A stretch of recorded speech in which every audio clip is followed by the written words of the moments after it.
Picture this, a throne room carved from winter itself, where even the shadows kneel.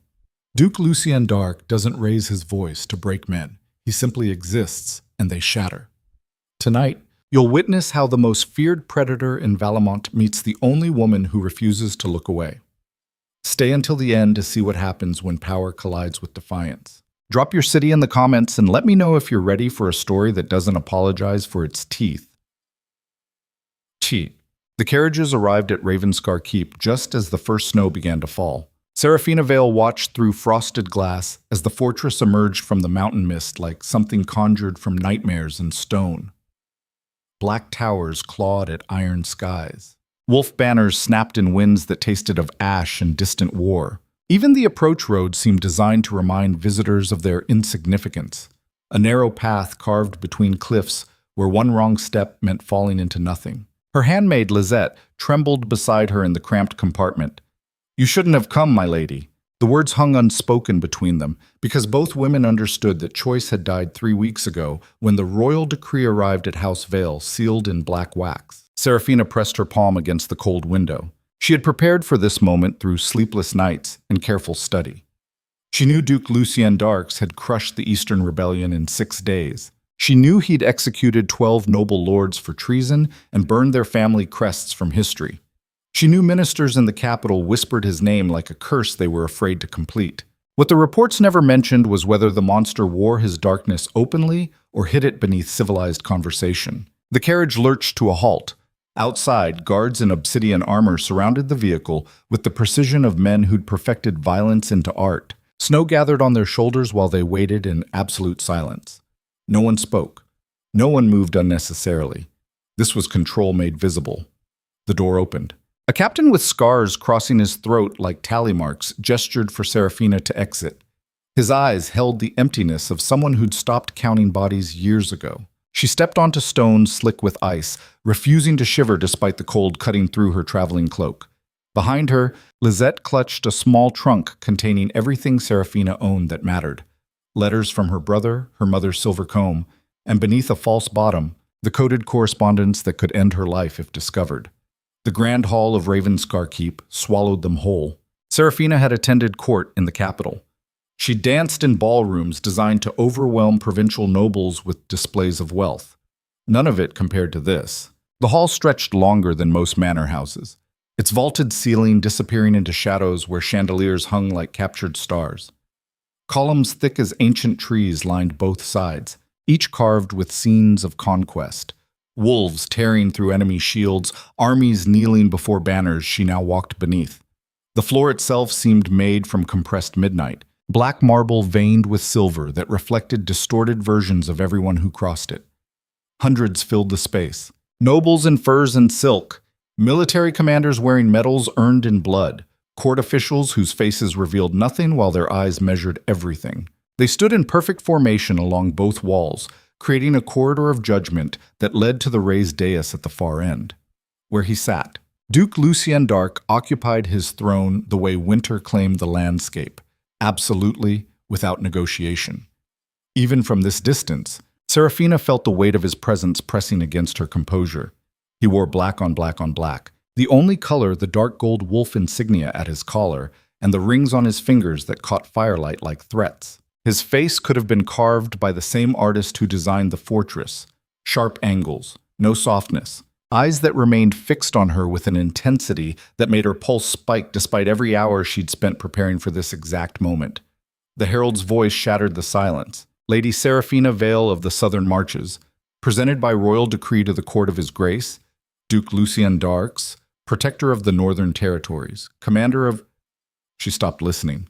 Every eye in the hall tracked her progress across that endless floor.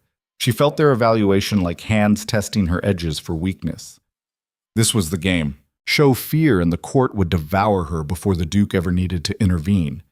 These people survived by reading power the way sailors read storms. So Seraphina gave them nothing. She walked with her chin level, shoulders back, each step measured to project the kind of confidence that couldn't be faked. Her silver gown, chosen specifically because it caught light without begging for attention, moved like liquid mercury against the black marble. 30 steps from the throne, the whispers started. 50 steps, and she heard the shift in breathing as the court collectively inhaled. 70 steps, and she stood at the base of the dais stairs, looking directly at the man who could order her death with a gesture and face no consequences except gratitude from those tired of waiting for his next demonstration of power. Lucien Dark studied her the way a wolf studied movement in tall grass. His gaze traveled from her face down to her shoes and back up again, not with the crude assessment of men who mistook authority for permission, but with the focused attention of someone cataloging every detail for future use. When he finally spoke, his voice carried through the hall without rising above conversational volume. "You were expected 3 days ago." The entire court held its breath. Serafina met his eyes without blinking. "The roads were compromised by early snow, Your Grace. I chose arrival over apology." Silence crashed through the space. Someone near the back made a sound like choking on air. A minister to her left went pale. Even the guards stationed along the walls seemed to tense, hands drifting toward weapons. Because no one spoke to the Duke that way. No one challenged his statements. No one implied that their choices mattered more than his expectations. Lucien's expression didn't change, but something flickered behind his eyes. Amusement or anger, Serafina couldn't determine which. He leaned forward slightly, forearms resting on the throne's arms, fingers steepled in front of his face. "You chose." It wasn't a question. "Yes, Your Grace." Most nobles who arrive late send messengers ahead with excuses wrapped in flattery. You simply appeared and stated fact, because excuses waste your time and insult your intelligence. The Duke's lips curved into something that might have been a smile if it contained any warmth whatsoever. "And you've determined what wastes my time after 70 steps across my hall?" Serafina felt the trap closing but couldn't retreat now without confirming weakness. "I've read the reports of how you conduct court, Your Grace. Efficiency is valued. Deception is punished." I offered neither excuse nor lie. Lucien stood. The movement rippled through the assembly like wind across wheat. He descended the dais stairs slowly, deliberately, each step echoing in the profound quiet. He moved like violence contained in human form, controlled, economical, absolutely certain of his dominance in any space he occupied. He stopped one step above her, close enough that Serafina had to tilt her head back to maintain eye contact. Close enough that she could see the exact shade of gray in his eyes, like storm clouds before lightning. "You fear me less than the others." His voice dropped to something only she could hear, though the acoustics of the hall meant the front rows caught every syllable. Serafina's heart hammered against her ribs, but her voice remained steady. "No, Your Grace. I simply fear weakness more." For 3 seconds, nothing moved. Then Lucien smiled, actually smiled, and the temperature in the room seemed to plummet another 10 degrees because that expression held more danger than any scowl. He turned to address the court without taking his eyes off her. "Lady Serafina will be given quarters in the East Wing. She'll attend council meetings starting tomorrow. Anyone who mistakes her presence for decoration will discover their error once. There won't be a second lesson." He descended the final step, bringing them level. His next words came quiet enough that only she heard them. "Your family sent you here to spy. We both know it. The question is whether you're intelligent enough to realize you're caught before you've made your first move." Serafina's blood turned to ice water. Before she could respond, Lucien turned and walked back to his throne, dismissing her and the entire assembly with a casual wave. The audience was over. Court officials began filing out. Nobles gathered in clusters, already whispering about what they'd witnessed. A steward appeared at Serafina's elbow to guide her away, while Lisette practically vibrated with terror beside her. But as Serafina turned to leave, she caught Lucien's gaze one final time. He watched her with the focused patience of a predator that had already decided when to strike. The East Wing proved to be less dungeon and more calculated message. The suite consisted of 4 rooms, a bedchamber, sitting room, bathing chamber, and a small study overlooking the northern cliffs. Everything was immaculate, expensive. The furniture alone probably cost more than House Vale's annual income. Tapestries depicted historical battles in threads of silver and gold. The bed could sleep 4 people comfortably. It was also completely isolated. No nearby apartments. No neighboring nobles. The closest occupied rooms sat 3 corridors away, meaning any conversation Serafina had would echo against stone without witnesses. Privacy doubled as imprisonment without locks. Lisette began unpacking while Serafina stood at the study window, watching snow fall over the valley far below. Lights from the fortress town flickered like dying stars. Beyond them stretched darkness, interrupted only by the distant glow of military camps. He knows. The words sat in her throat like ground glass. How could Lucian possibly know about House Vale's alliance with the conspiracy? Her brother had been careful. The meetings happened in neutral locations. The correspondents used codes that... My lady? Serafina turned to find Lizette holding her mother's silver comb with shaking hands. We should leave. Tonight. Before what? Before the Duke arrests us? Executes us? If he wanted us dead, we'd already be dead. She moved to the small table where someone had left a tray with wine and fruit. The wine could be poisoned, of course, but poisoning seemed beneath Lucian's methods. He preferred his violence direct and witnessed. She poured 2 glasses anyway. He's testing me, seeing if I'll panic or run. Every move we make from this moment forward is being evaluated. Lizette accepted the wine with both hands to hide their trembling. What do we do? Serafina looked at the documents hidden in her trunk's false bottom, names of nobles who'd pledged support, military intelligence about Lucian's northern campaigns, plans for undermining his authority with the crown. Everything her family needed to survive the coming power struggle. Everything that would get her killed if discovered. We play the game he's already begun, she said quietly, and we pray I'm half as clever as I pretended to be in that throne room. Bulk. The next morning arrived with summons to the council chamber. Serafina dressed in deep blue wool, simpler than yesterday's silver gown, but well-tailored enough to command respect. No jewelry except her mother's comb pinned in her dark hair. She needed to project competence without seeming to compete for attention with nobles who'd spent years establishing their positions. The council chamber sat in Ravenscar's central tower, accessible only through a series of guarded checkpoints that reminded everyone who truly controlled passage through the fortress. Serafina counted 4 separate security stations before reaching the carved oak doors, where 2 guards stood like statues forged from violence and duty. They opened the doors without challenge. The chamber beyond was smaller than she'd expected, designed for function rather than intimidation. A circular table dominated the space, surrounded by chairs that showed the wear of constant use. Maps covered the walls, territories, trade routes, military positions. This was where power was actually wielded, away from the theater of the Grand Hall. 8 men already occupied seats. She recognized Lord Theron, the Duke's military commander, from his reputation alone. The scar bisecting his face from temple to jaw marked him as someone who'd survived what should have killed him. Minister Gavrel, the Duke's chief advisor, sat hunched over documents like a carrion bird examining bones. The others she didn't know, but their expressions ranged from hostile curiosity to open contempt. No other women present, naturally. The seat to the Duke's right remained conspicuously empty. Serafina chose the chair directly across from it instead. The men exchanged glances. Someone made a sound that might have been disapproval. Minister Gavrel's eyes narrowed with calculation that promised future complications. She met each stare calmly and said nothing. 10 minutes later, Lucian entered. The entire room stood automatically, chairs scraping against stone. He moved to his place without acknowledging anyone, spreading a new map across the table. The southern marches. Serafina's home territory. Sit. They obeyed instantly. Lucien's finger traced a line along the southern border. Duke Hemlock has increased his garrison strength by 40% in the last 6 weeks. Supply caravans have been rerouted through the mountain passes instead of the main roads. Merchants report difficulties obtaining permits that were routine 3 months ago. He looked up, scanning the faces around the table. Tell me what that means. Lord Theron spoke first, his voice rough as gravel. He's preparing for conflict, Your Grace.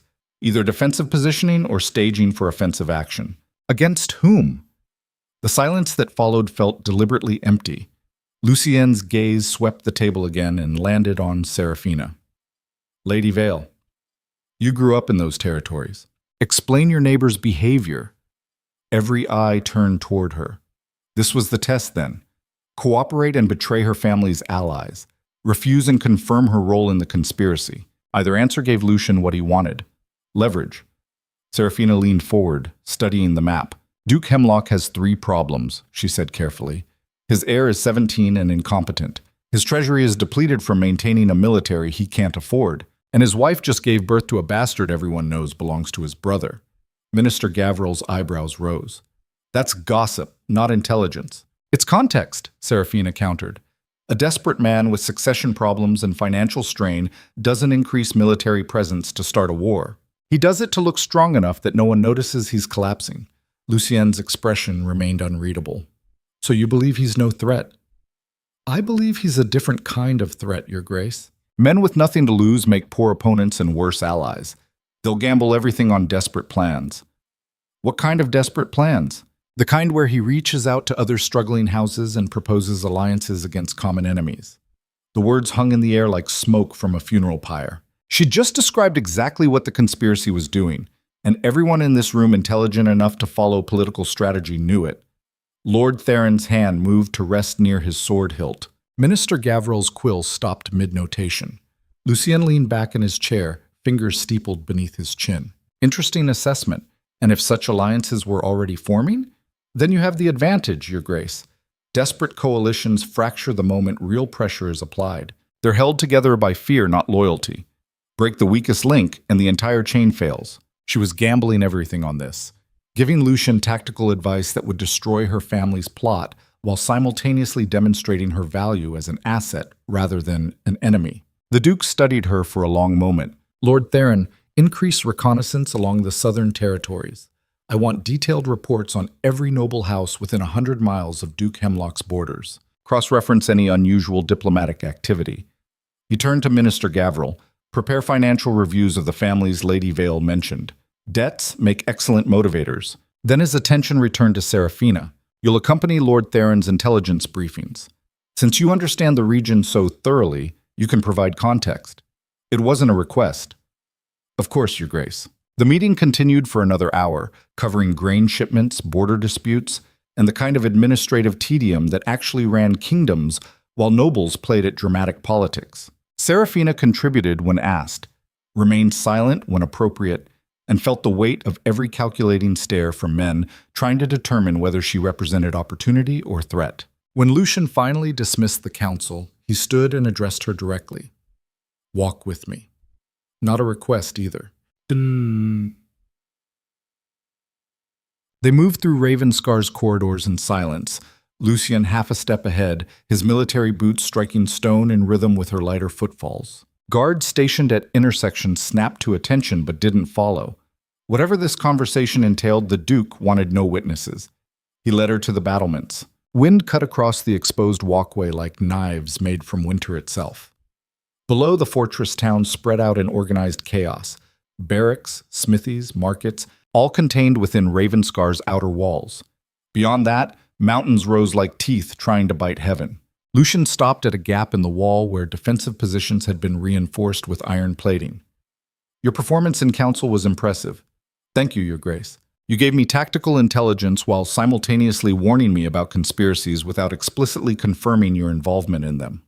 Very careful. Very calculated. He turned to face her directly, also completely transparent. Serafina kept her expression neutral, despite her racing pulse. I don't understand, Your Grace. Yes, you do. You're here because your family needed someone intelligent to navigate my court. They sent their best player.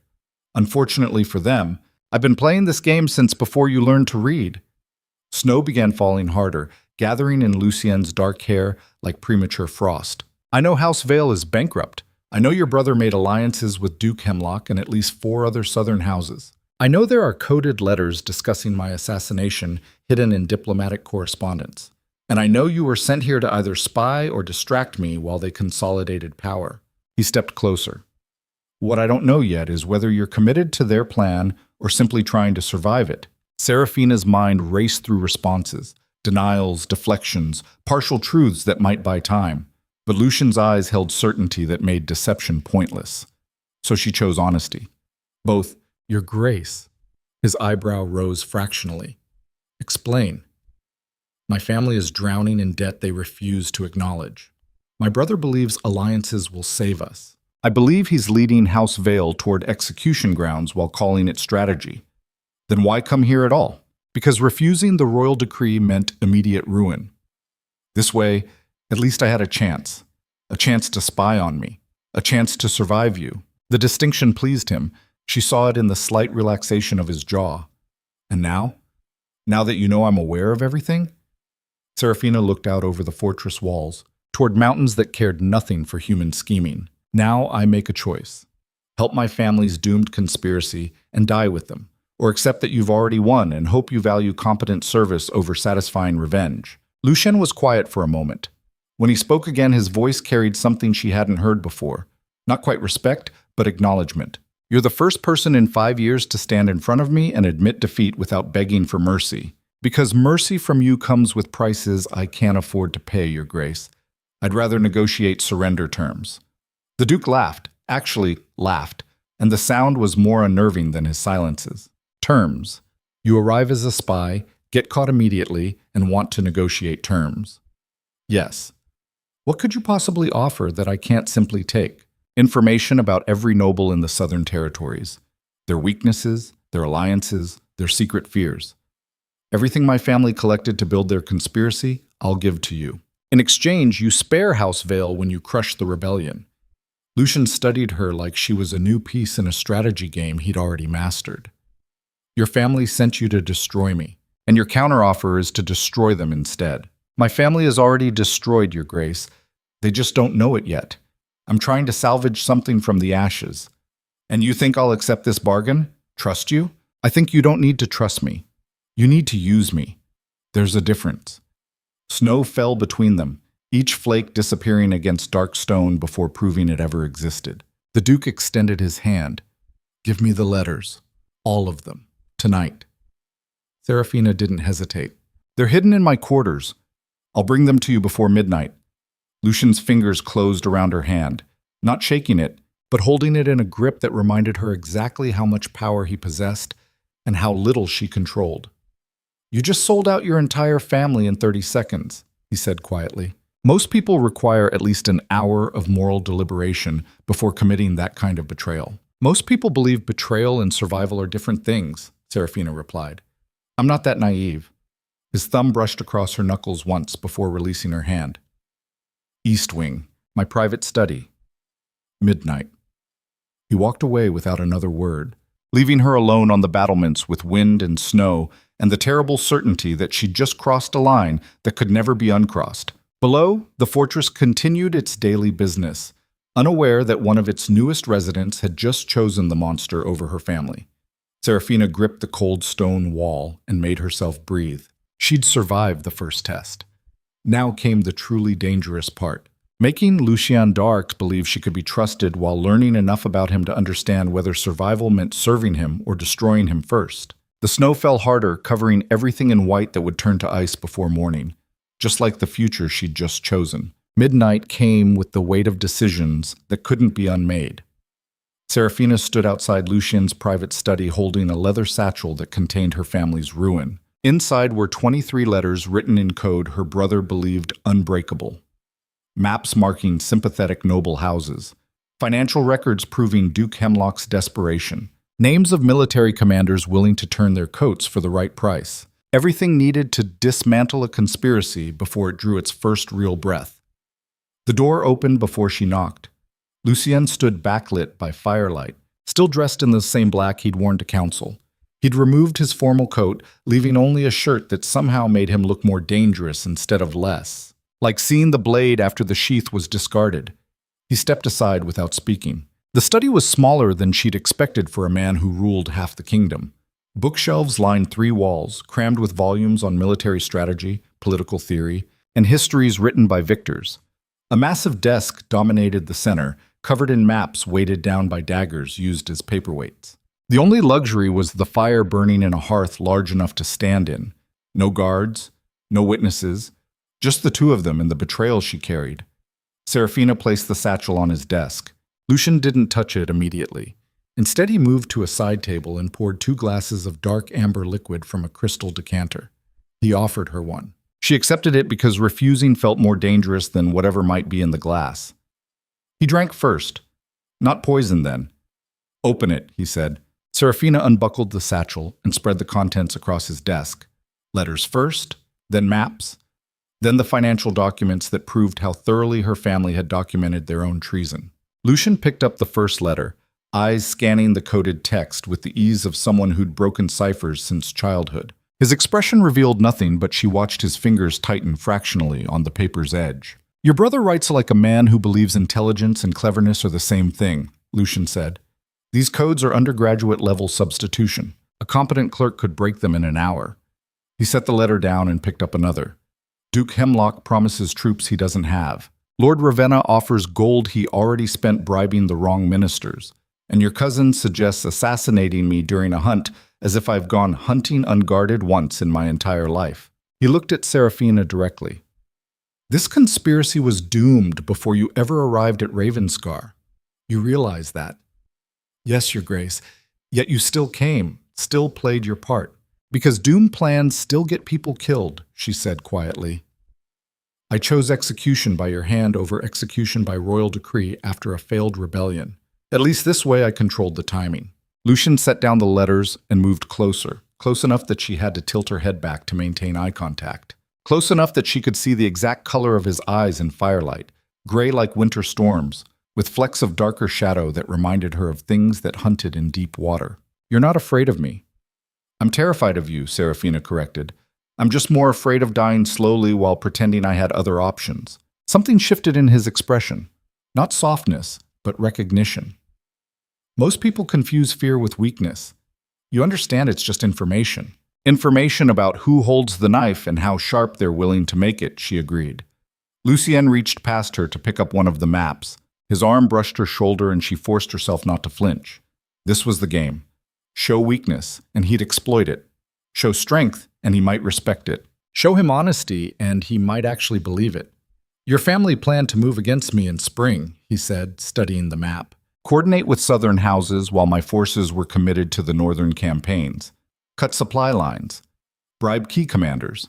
Force the crown to choose between supporting me or maintaining stability in the south. It was a decent strategy, if I were anyone else. He set the map down. But I'm not anyone else. And your brother made the classic mistake of ambitious mediocrities everywhere. What mistake? He assumed I wouldn't see him coming. Lucien moved to the fireplace, staring into flames that cast moving shadows across his features. I've known about this conspiracy for 11 weeks. I know who started it, who funds it, and which nobles are truly committed versus which are just hedging their bets. I could have crushed it a dozen different ways already. Then why didn't you? Because rebellions are useful. They identify enemies. They give ambitious fools enough rope to hang themselves publicly. And they remind the kingdom why centralized power under someone ruthless enough to use it is preferable to the chaos of fractured noble houses fighting over scraps. He turned back to face her. You being here accelerated my timeline, but you didn't create it. Your family was always going to burn. The question now is whether you burn with them. Seraphina felt the floor drop out from under her carefully constructed composure. You said if I gave you the letters, I said I'd spare House Vale. I never said I'd spare everyone in it. The room felt too small suddenly, too hot. The fire crackled in the silence while she processed what he'd just told her. My brother, she said carefully, is the conspiracy's architect. He dies.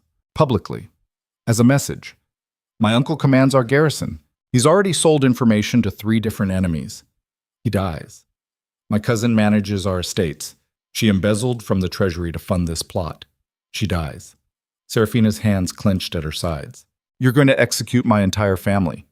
I'm going to execute the guilty ones. There's a difference. She wanted to scream, wanted to throw the betrayal back in his face and damn the consequences. But rage was a luxury for people with options, and she'd run out of those the moment her family started planning treason. So she swallowed the fury and made herself think. Who survives? Your younger sister. She's 14 and kept deliberately ignorant of politics. Your aunt who runs the orphanage in your southern territories. Your mother if she denounces your brother publicly and retires to a crown-monitored residence. And me? Lucian's gaze held hers with uncomfortable intensity. That depends entirely on what you're willing to become. Which is what? Useful. The word hung between them like a contract written in blood. Seraphina set down her untouched glass with careful precision. Define useful.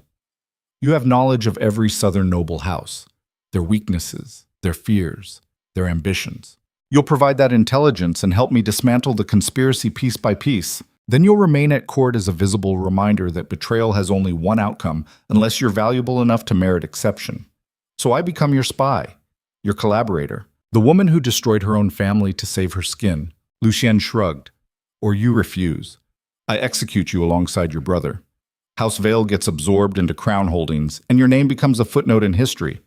Your choice. Serafina looked in the letters spread across his desk.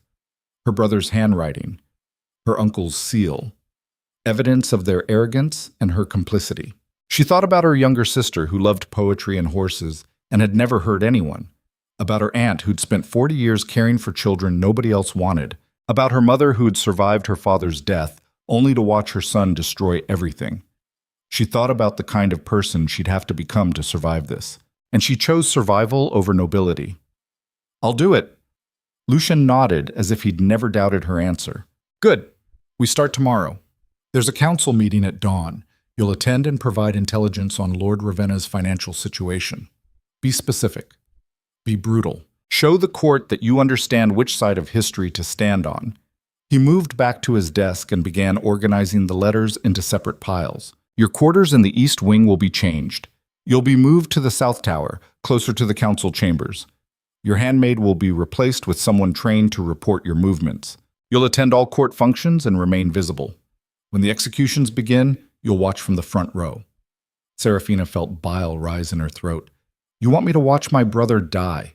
I want the kingdom to see you watch him die and do nothing to stop it. There's a difference. She closed her eyes briefly, steadying herself.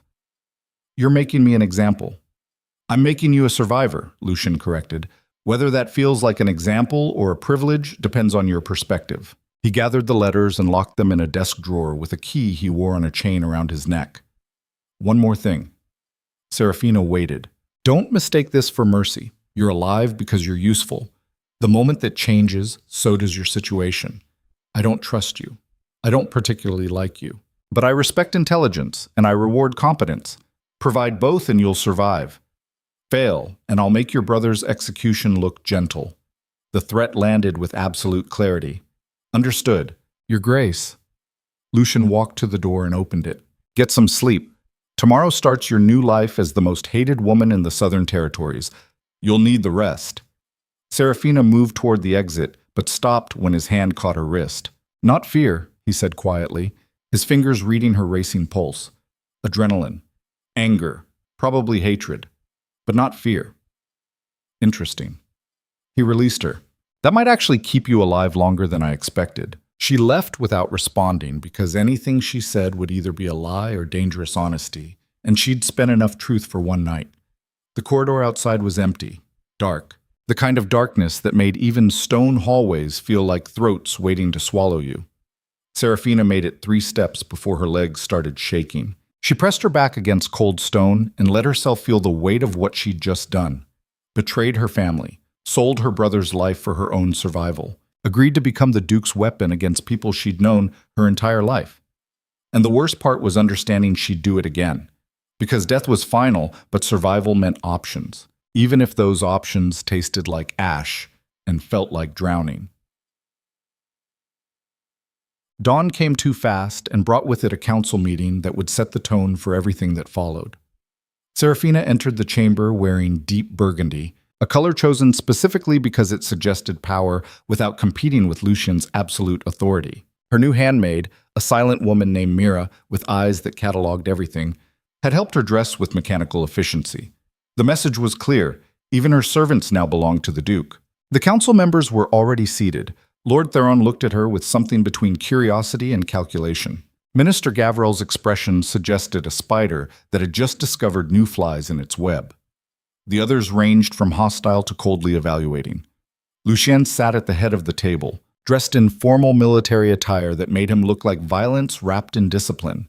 He didn't acknowledge her entrance. Lady Vale, he said without preamble, tell the council about Lord Ravenna's financial situation. Every eye turned toward her. This was the test. Prove her value or confirm her uselessness. Serafina didn't hesitate. Lord Ravenna owes 200,000 in debts to merchant guilds across 3 territories. His primary estate is mortgaged to House Kelvin at interest rates that suggest desperation. He's been selling family heirlooms through intermediaries for the past 8 months. His wife's jewelry is paste replicas. His son's commission in the Royal Guard was purchased with borrowed gold he can't repay. She pulled a folded paper from her sleeve and placed it on the table. This is a list of everyone he owes money to, how much, and when the debts come due. The largest payment is scheduled for 3 weeks from now. He doesn't have the funds. He's counting on the conspiracy to succeed so he can seize assets from loyalist houses after you're removed. Silence filled the chamber. Minister Gavril picked up the list and studied it with the focused attention of a predator recognizing prey. This intelligence is verified? I compiled it myself over the past 2 years, Serafina said. My family needed leverage over potential allies. Financial desperation makes people reckless. We documented everyone's vulnerabilities. Lord Theron leaned forward. How many other houses are similarly compromised? At least 7 in the southern territories, 3 more in the border regions. All of them banking on regime change to solve problems they created through mismanagement and greed. Lucian's fingers drummed once against the table. Recommendations? Buy Lord Ravenna's debts, Serafina said immediately, through intermediaries. Then call them due early. Force him to either beg you for mercy or lose everything. Either way, he's neutralized without military action. The other conspirators see what happens to allies who fail. Paralysis sets in. She met Lucien's gaze directly. Rebellion requires confidence. Take away their financial foundation, and confidence collapses. They'll turn on each other before they ever reach your gates. The Duke's expression remained neutral, but something flickered in his eyes. Approval or assessment, she couldn't tell. Minister Gavril, begin acquiring Lord Ravenna's debts immediately. Discreetly. I want ownership established before he realizes what's happening. Gavril nodded, already making notes. Lord Theron, prepare contingency plans in case he attempts something desperate when the financial pressure becomes obvious. Understood, Your Grace. Lucian stood, signaling the meeting's end. Lady Vale, you'll provide detailed intelligence on the remaining compromised houses. I want names, debts, scandals, and leverage points. Everything your family collected. Of course, Your Grace. The council members filed out, leaving Serafina alone with Lucienne and the understanding that she'd just proven her value by dismembering her own social class. You enjoyed that, Lucienne observed. No, Your Grace. You didn't hesitate, didn't soften the details. You went for the throat. Because hesitation looks like regret, and regret looks like weakness. I can't afford either. He moved closer, studying her the way scholars studied ancient texts for hidden meanings. Your brother taught you that noble houses survive through loyalty and tradition. But you learned something else, didn't you? That loyalty is a luxury purchased with power, she said quietly. And tradition is just another word for patterns that get you killed if circumstances change. Lucian's smile was sharp enough to draw blood. I'm starting to understand why your family sent you instead of themselves. You're the only one who actually understood the game. They sent me because I'm expendable, Serafina corrected. The intelligent daughter, nobody knew what to do with. Better to risk me than someone important. And now you're the only one who will survive them. She felt the truth of that settle into her bones. Does that make you feel powerful? He asked. It makes me feel efficient, Your Grace. There's a difference. He laughed, that unsettling sound that contained no warmth, and gestured toward the door. Go. Compile your reports. I want them by tonight. She turned to leave, but his voice stopped her. Serafina. It was the first time he'd used her given name. She looked back. You're doing well, he said. Better than I expected. Don't mistake that for safety. Just acknowledgement. Understood, Your Grace. She left before he could see her hands shaking. The following weeks became a masterclass in controlled demolition. Serafina provided intelligence. Lucienne weaponized it. House by house, the conspiracy unraveled like fabric pulled by an expert hand. Lord Ravenna's debts were called. He begged the Duke for mercy. Lucienne granted him a choice, public confession or private execution. Ravenna confessed. His assets were seized. His family was scattered to minor holdings and forgotten. Duke Hemlock tried to rally the remaining conspirators. Serafina revealed evidence that he'd been embezzling from their shared war fund. The alliance fractured immediately. Half the nobles withdrew their support. The other half started negotiating separate surrenders. Her cousin was arrested trying to flee to neutral territories. Her uncle was found dead in his quarters, officially suicide, though everyone knew executions didn't always require public scaffolds. Through it all, Serafina attended court functions and council meetings with perfect composure. She wore expensive gowns provided by the Duke's treasury. She sat at tables with nobles who whispered traitor when they thought she couldn't hear. She smiled politely at people who would gladly watch her burn if circumstances permitted. And every night she returned to her new quarters in the South Tower and stared at walls that felt like they were slowly closing in. Mira, her assigned handmaid, reported everything to Lucian. Serafina knew because she'd caught the woman searching her correspondence once and received no denial when confronted. Privacy was another luxury she'd traded for survival. 3 weeks after the first council meeting, Lucian summoned her to the battlements again. This time he didn't frame it as a walk, just a direct command delivered by a guard who escorted her through corridors she'd started to recognize by the way sound echoed differently in each section. She found him standing at the same gap in the wall where they'd first negotiated her betrayal. "Your brother's trial is scheduled for tomorrow," he said without preamble. Serafina had known this was coming, had prepared herself as thoroughly as possible, but hearing it stated so flatly still felt like a blade sliding between her ribs. "Will it be public?" "Every execution in my territory is public. It reminds people that laws have consequences." He turned to face her. "You'll sit in the front row. You'll watch the entire proceeding. You'll show no emotion that could be interpreted as sympathy or regret. Afterward, you'll attend the state dinner celebrating the conspiracy's collapse. You'll be seated at the high table, next to me. You're parading me like a trophy." "I'm establishing that you made the correct choice," Lucian corrected. "Others who consider rebellion will see what happens to those who choose loyalty over blood. It's not cruelty. It's communication. My brother will see me there." "Good. Let him understand that intelligence matters more than sentiment." Serafina gripped the cold stone wall to steady herself. "How long do I have to keep proving myself?" "Until I believe it," he said simply, "or until you're no longer useful, whichever comes first." She wanted to hate him, wanted to let fury consume the careful control she'd maintained for weeks. But hatred required emotional energy she couldn't afford to waste. Instead, she asked the question that had been eating at her. "Do you enjoy this? Watching people destroy themselves for your approval?" Lucien was quiet for a moment, his gaze fixed on distant mountains. "No," he said finally, "but I don't need to enjoy it for it to be necessary. The kingdom survives because someone is willing to make decisions everyone else considers monstrous. I stopped caring about how that makes people feel about me years ago." "What changed?" He looked at her with an expression that almost resembled honesty.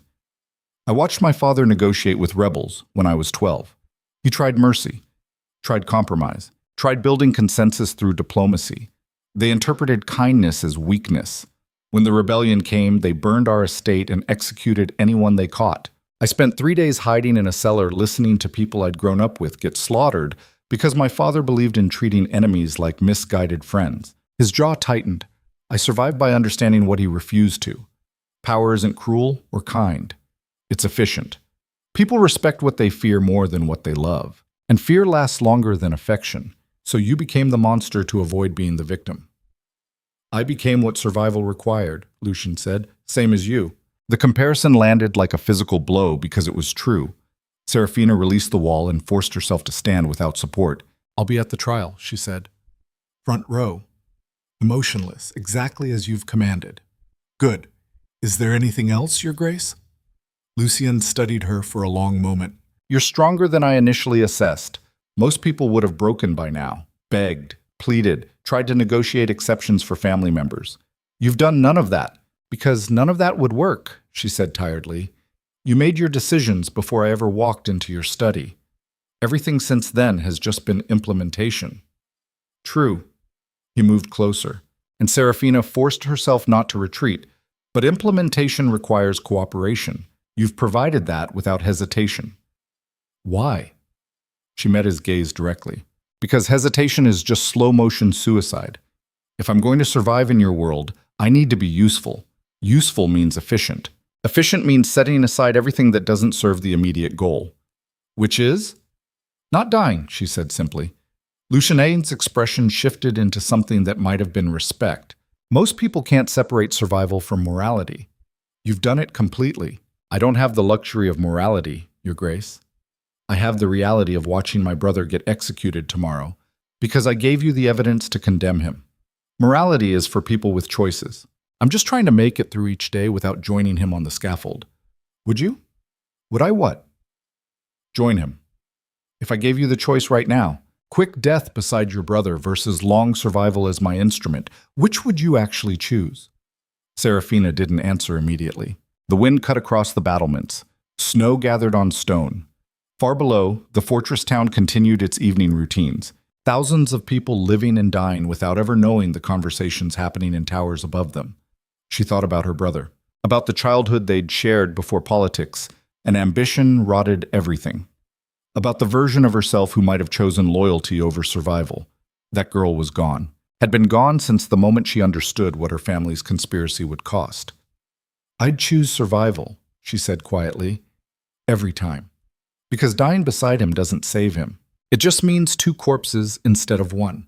And I'm not noble enough to believe my death would matter more than my survival. Lucian's hand came up to her face, fingers tilting her chin upward. Good answer. Then he kissed her.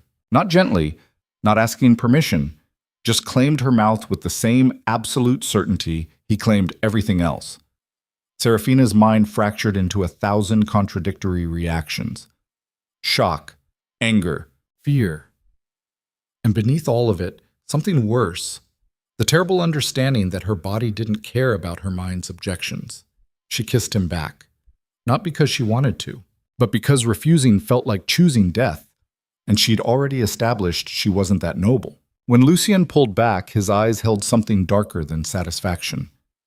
Tomorrow, you watch your brother die, he said quietly. Tomorrow night, you attend the celebration. And tomorrow, after everything is finished, you'll come to my chambers. Not as a prisoner, as a choice.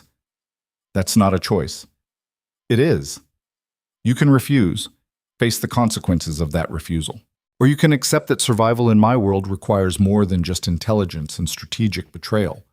It requires complete commitment. His thumb traced her jaw. Choose the same way you chose to give me those letters, efficiently, without hesitation, without pretending this is anything other than what it is. Which is what? An exchange. I give you protection, position, and power. You give me loyalty, intelligence, and whatever else I decide I want. You mean submission. I mean partnership, Lucian corrected. But partnership with absolute clarity about who holds authority. Serafina felt the trap close around her completely. This was the point of no return. Everything before had been tactical betrayal, strategic survival, choices made under duress that could be rationalized as necessary evils. This was different. This was choosing to become something new, something that couldn't be undone or explained away. She pulled back from his grip, putting space between them. I need time to think. You have until tomorrow night, he said. After the trial. After the dinner. Come to my chambers or don't. But understand that refusing isn't a temporary delay. It's a permanent answer with permanent consequences. He turned and walked away, leaving her alone on the battlements.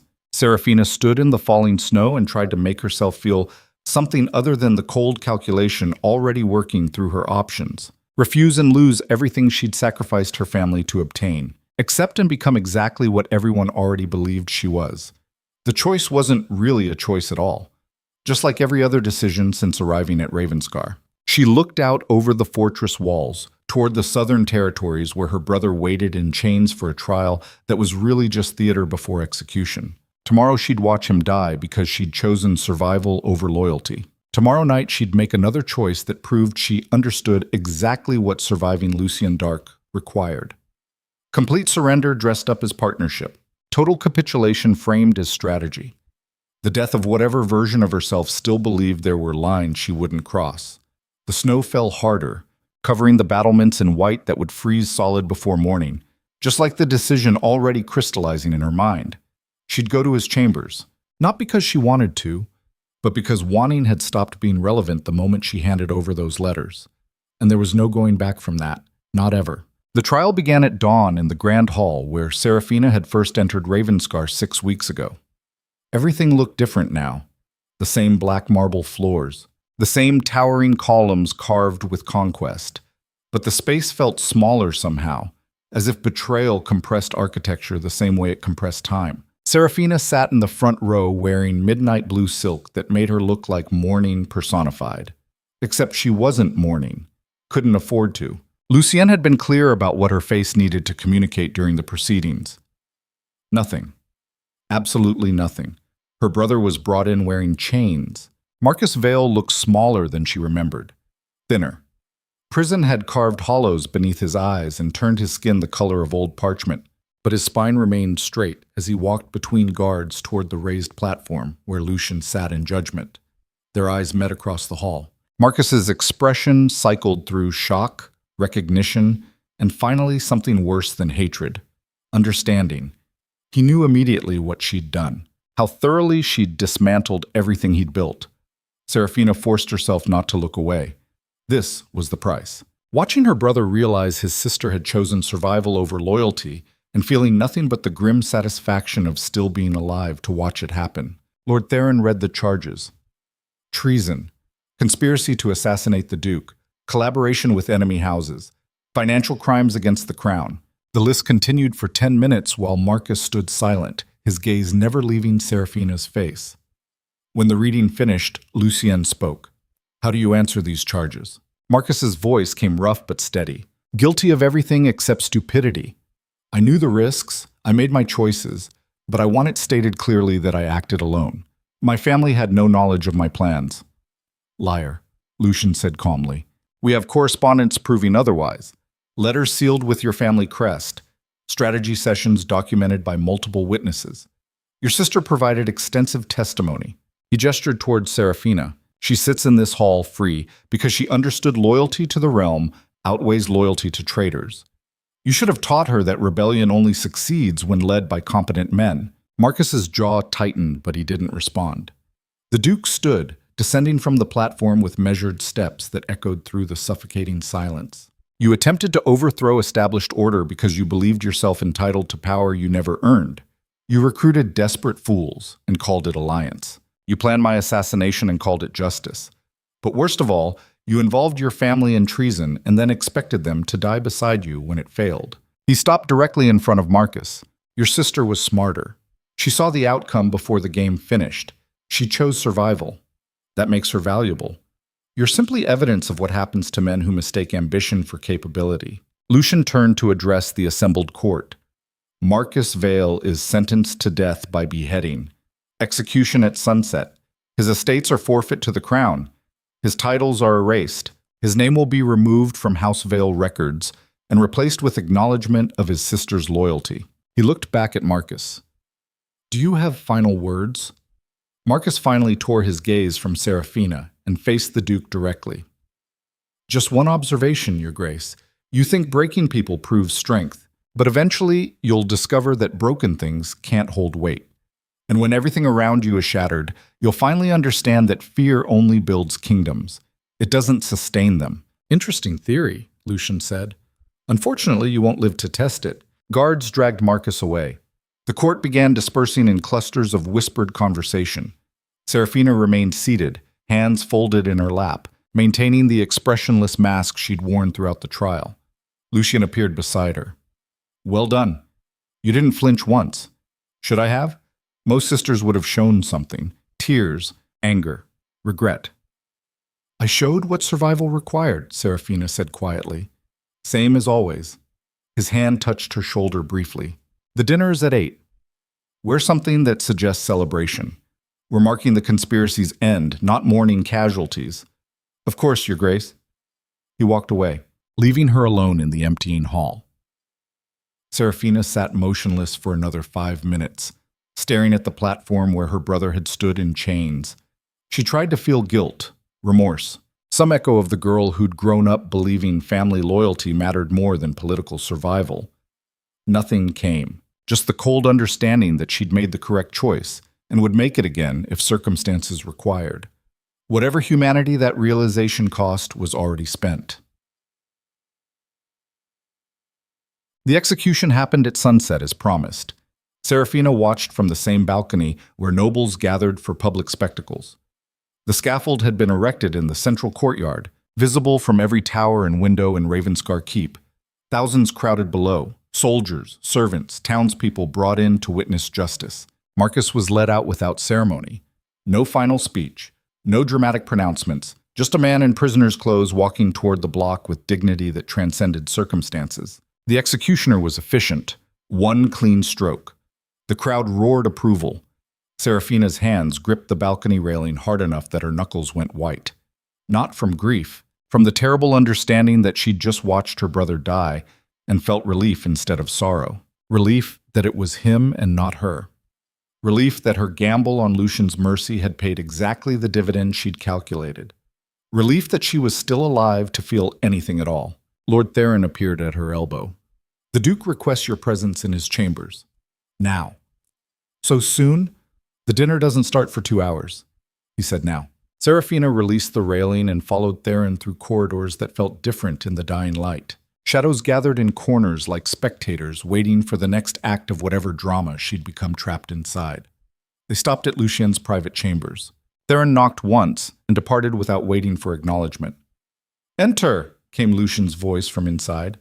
Serafina pushed open the heavy door. The chamber was larger than she'd expected, dominated by a massive bed that looked more like a statement than furniture. Maps covered one wall. Weapons hung on another. A fire burned in the hearth, casting moving shadows across surfaces designed for function rather than comfort. Lucien stood by the window, still wearing the formal attire from the trial.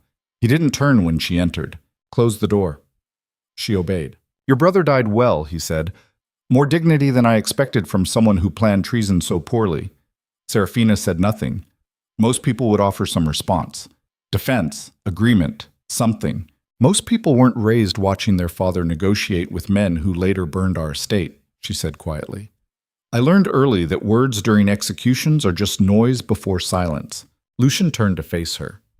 "You're different than you were 6 weeks ago." "I'm exactly what circumstances required me to become." "No," he said, moving closer. "You were always this.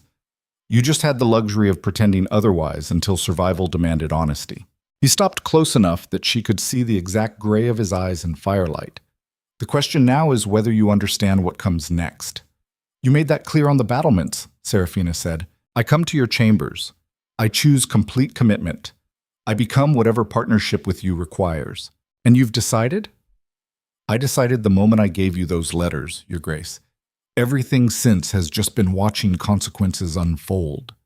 Lucian's hand came up to her face, fingers tracing her jaw with surprising gentleness. "No hesitation? Hesitation is just fear pretending to be thought. I'm past that." He kissed her then, and this time Serafina didn't catalog her reactions or calculate her response. She just let it happen because fighting was exhausting and surrender was inevitable, and she was tired of pretending she had control over anything. When he pulled back, his expression held something almost like approval. "Stay." It wasn't a question, but she answered anyway. "Yes." Boats. The state dinner celebrating the conspiracy's collapse became an exercise in performed triumph. The grand hall had been transformed. Thousands of candles burned in chandeliers. Long tables stretched the length of the space, covered in food that demonstrated the Duke's wealth and the kingdom's stability. Musicians played martial compositions that suggested victory without celebration. Serafina sat at the high table beside Lucian, wearing crimson silk that made her look like she'd been dipped in her brother's blood. The metaphor wasn't lost on anyone.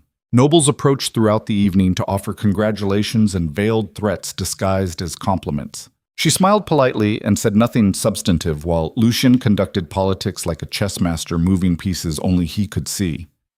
Halfway through the meal, Minister Gavrel leaned across the table. "Remarkable transformation, Lady Vale. 6 weeks ago, you arrived as political collateral. Now you sit beside the Duke while your family's conspiracy burns. One might almost suspect you planned the entire arc." "One might suspect survival requires adaptability," Serafina replied. "Unlike rebellion, which apparently requires incompetence." Gavrel's smile sharpened. "Careful. Competence that threatens established order tends to meet unfortunate accidents. Is that a warning or an offer, Minister?" "Simply an observation from someone who's watched ambitious people rise and fall for 30 years. Lucian's hand found Serafina's beneath the table, fingers interlacing with hers in a gesture that looked affectionate but felt like ownership. "Minister Gavril forgets that Lady Vale's ambitions align with mine," the Duke said calmly, "which makes her considerably more valuable alive than dead." Unlike conspirators who mistake threats for strategy, Gavrel inclined his head and withdrew to his seat. But the exchange left Serafina with the uncomfortable awareness that surviving Lucien didn't mean surviving his court. She'd made enemies by proving her value, made herself a target by demonstrating intelligence. The same pattern that destroyed her brother was already forming around her, just in a different shape. The dinner continued for 3 more hours. Toasts were made, speeches delivered. The court celebrated its victory over rebellion while pretending the methods used to achieve it weren't themselves monstrous. Finally, mercifully, it ended. Lucien stood, signaling dismissal. The assembly dispersed into smaller groups heading toward their quarters, or private meetings where the real politics happened away from witnesses. Serafina expected Lucien to return to his chambers, expected to follow and complete whatever transaction they'd negotiated on the battlements. Instead, he turned to her. "Walk with me." They left through a side entrance that led to the fortress's outer walls. Guards stationed at intervals didn't follow. Whatever this conversation entailed, Lucien wanted privacy. They walked in silence until reaching the northernmost tower, isolated, dark, with views of mountains that disappeared into night. Lucien stopped at the edge and stared into darkness. "Do you know why I really spared you?" Serafina felt the question land like a blade between her ribs. "Because I was useful." "Partly. But mostly because you reminded me of myself before I learned that trust was a liability." He turned to face her. "You made ruthless choices without apology, sacrificed family for survival, embraced brutality as necessity rather than evil. Most people can't do that. They hesitate, they agonize, they try to find moral justification for pragmatic decisions. You just did what worked." "Because the alternative was death," Serafina said. "Exactly. And that clarity is rarer than you understand. Most people delude themselves about their own capacity for violence until circumstances force honesty. You skip that step entirely." "Is that admiration or warning?" "Both." Lucien moved closer. "I'm telling you this because you need to understand what happens next. You've proven your value, demonstrated loyalty, survived tests that would have broken weaker people. But you've also made yourself visible, powerful, threatening to those who've spent years establishing position. Minister Gavrel's warning, among others. My court is full of ambitious predators who view any new power as competition. You surviving your family's treason makes you either an asset or a threat, nothing in between. Which do you see me as? Right now? Asset. But that can change faster than you think. One wrong move, one perceived betrayal, one moment where your usefulness becomes liability." He cupped her face with both hands. "So I'm giving you a choice, real choice this time, not the illusion I offered before. Which is? You can remain here, continue as my partner in dismantling what's left of the conspiracy. Gain power, position, everything you sacrificed your family to obtain. But understand that path requires absolute loyalty, not just to me, but to a system built on fear and control. You'll become what I am, necessary, effective, alone. And the alternative? I give you a new identity. Money. Safe passage to neutral territories where House Vale's name means nothing. You disappear, live quietly, survive without constantly calculating who to betray next." Serafina stared at him. "You're offering me freedom? I'm offering you escape before you're too deep to surface. Because I recognize what you're becoming. And I'm ruthless enough to use that. But I'm also honest enough to admit that what I'm offering isn't partnership, it's consumption. Stay, and I'll make you powerful. But I'll also destroy whatever parts of you still believe there are lines you won't cross. Eventually, you'll wake up and realize you've become exactly what you once feared. Why tell me this? Why not just keep using me until I break?" Lucien's expression held something almost like regret. "Because you remind me of who I was before I made this choice. And I'm curious whether knowing the cost in advance changes the decision." Serafina felt the weight of his words settle like stones in her chest. She thought about the girl who'd arrived at Ravenscar 6 weeks ago, terrified but hopeful that intelligence could navigate survival. That version of herself was already gone, buried beneath calculated betrayals and strategic murders, and nights spent reviewing intelligence reports on people she'd once called friends. She thought about her brother's face during the trial, the understanding in his eyes when he realized what she'd done. She thought about Marcus's final words, that broken things can't hold weight, that fear builds kingdoms but doesn't sustain them. and she thought about the alternative: quiet life, new identity, freedom from constantly watching her back and calculating her next move. It sounded like dying slowly instead of all at once. "If I leave," she said carefully, "what happens to House Vale? My sister, my mother? They'll be fine. Protected under the terms of your cooperation. I keep my agreements. And if I stay, then you become what I need you to become. Completely. Without reservation. You'll help me reshape this kingdom into something stable, something that survives longer than my lifetime. But you'll do it knowing exactly what that costs." Serafina looked out over the dark mountains. 6 weeks ago, I would have taken the escape without hesitation. And now? Now I understand that freedom for people like us is just another word for irrelevance. We're built for this, shaped by circumstances into instruments that only function under pressure. Removing the pressure doesn't make us normal. It just makes us broken in a different way. She turned to face him directly. "I'll stay. Not because I want power, but because leaving would mean admitting I destroyed my family for nothing, and I'm not ready to carry that weight without purpose." Lucien's smile was sharp and sad simultaneously. Wrong answer, but honest. He kissed her then, and it felt like sealing a contract written in something darker than blood. When he pulled back, his expression had shifted to something businesslike. "Then we move forward. Tomorrow you'll begin working directly with Minister Gavrel on intelligence operations. You'll have access to all conspiracy-related documents. Your chambers will be relocated to the West Tower, closer to mine, better security. You'll also need to understand that from this moment forward, you're not just my asset, you're my liability. Because I've just admitted I see value in you beyond functionality. And in this world, that makes you the most dangerous weapon anyone could use against me." "I don't understand." "You will," he said quietly, "sooner than either of us want." He turned and walked back toward the main fortress, leaving her alone on the tower. Serafina stood in darkness and tried to process what had just happened. Lucien had offered her escape, and she'd refused it, chosen consumption over freedom, committed herself completely to becoming whatever survival in his world required. And somewhere in that exchange, she'd missed something crucial, the warning hidden inside his honesty. She'd become his liability, which meant she'd also become his greatest weakness. And in a court full of ambitious predators, weakness was just another word for target. The attack came 3 days later. Serafina was working in the intelligence archives when the first explosion shattered windows across the West Tower. She dropped instinctively, covering her head as glass rained down and stone dust filled the air. Bells began ringing throughout Ravenscar, the alarm pattern for internal assault. Guards appeared within seconds, surrounding her with weapons drawn. "Stay down, my lady. What's happening?" Breach in the southern corridor, armed insurgents inside the fortress. More explosions. "Closer now." The guard captain grabbed her arm. "We need to move you to secure location. Where's the Duke?" "Don't know. Orders are to protect you first." They hustled her through corridors filling with smoke and chaos. Servants fled in panic.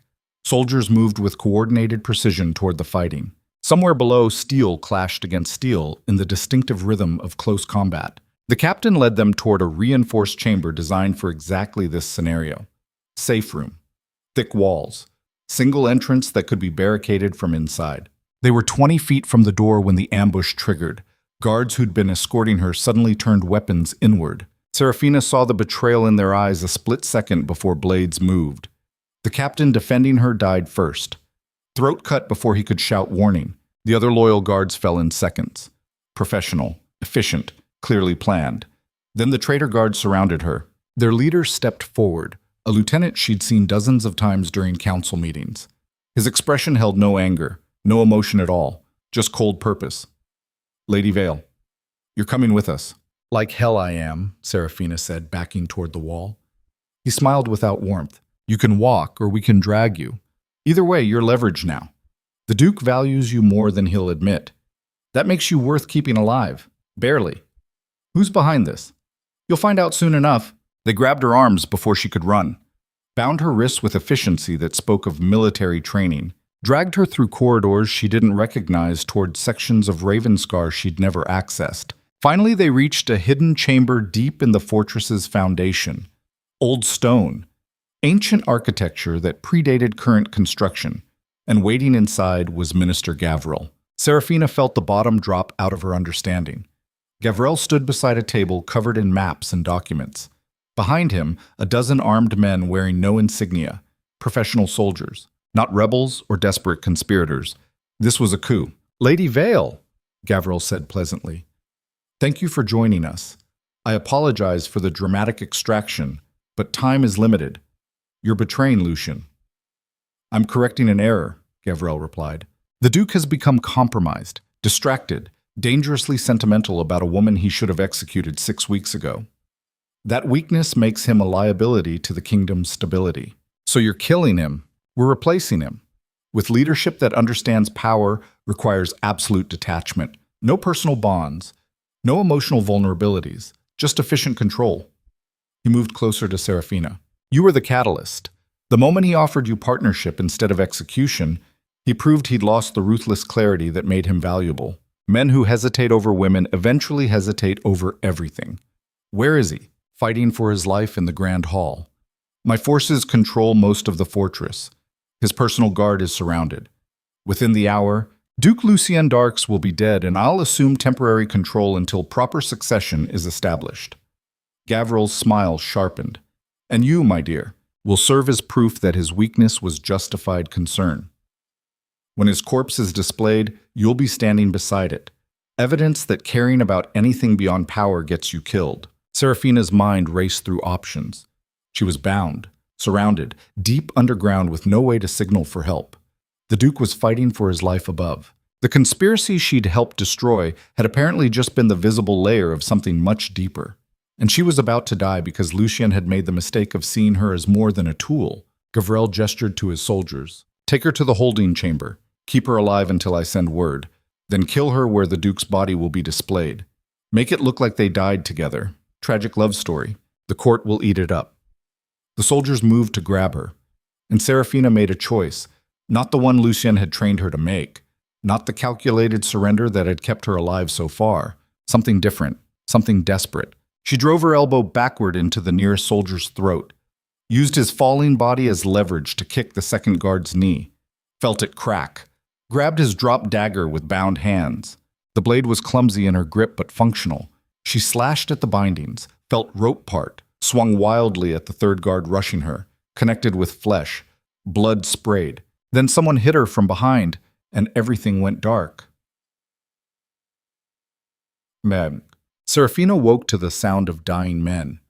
Her head felt split open, vision blurred, but she could hear steel meeting steel. Screaming, the wet sounds of bodies hitting stone. She forced her eyes open.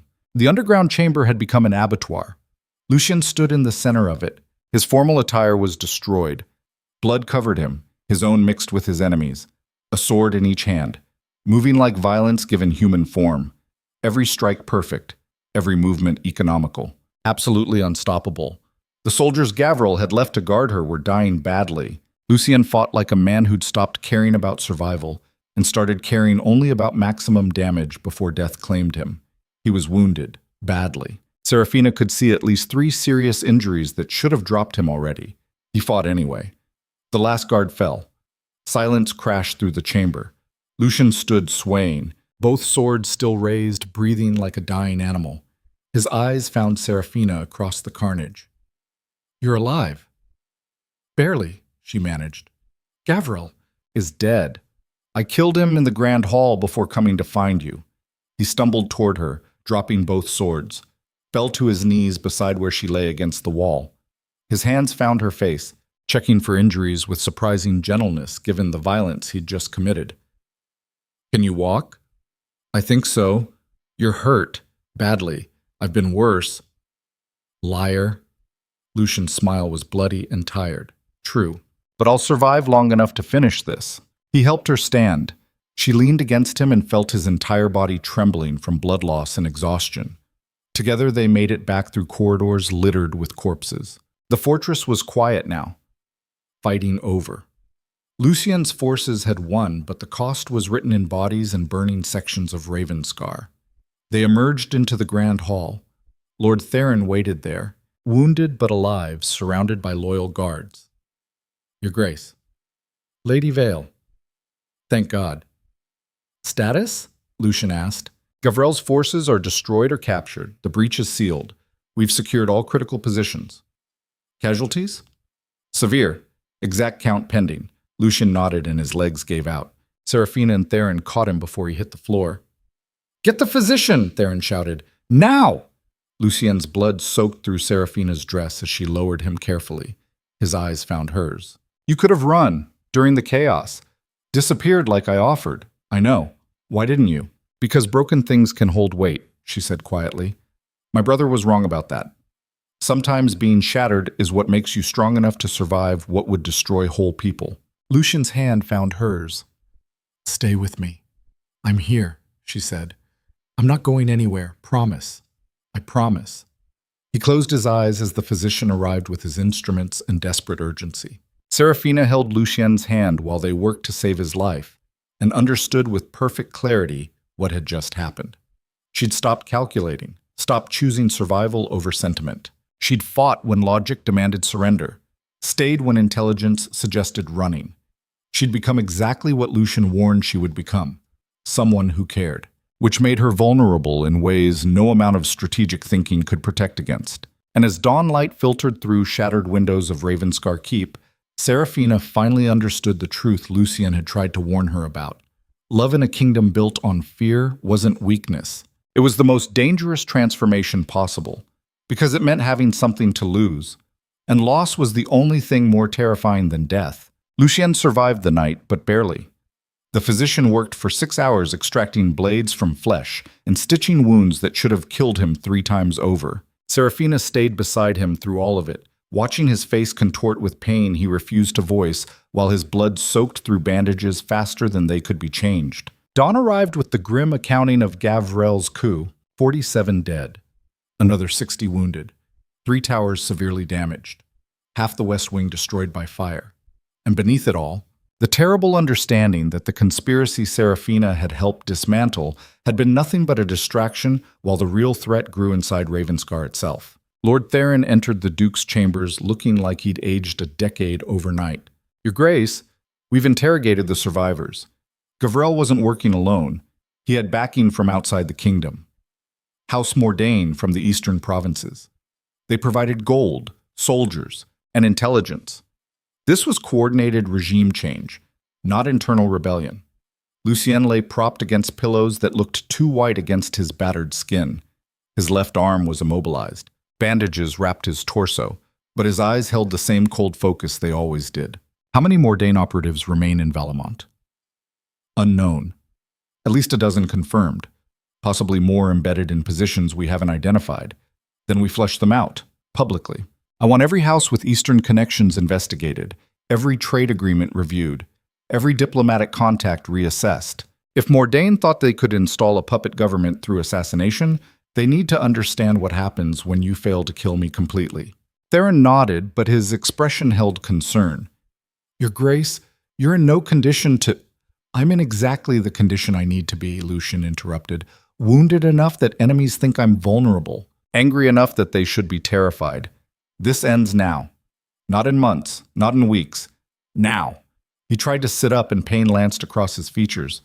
Serafina moved instinctively, her hands steadying his shoulders. Don't, she said quietly. You'll tear the stitching. I don't have time for caution. You don't have a choice. Push too hard and you'll bleed out before you get revenge. Their eyes met and something passed between them that made Lord Theron clear his throat uncomfortably. I'll begin the investigations, Your Grace. But you need rest. At least 48 hours before— 24, Lucian said, and only because I'll need that long to identify every remaining threat. After that, we move.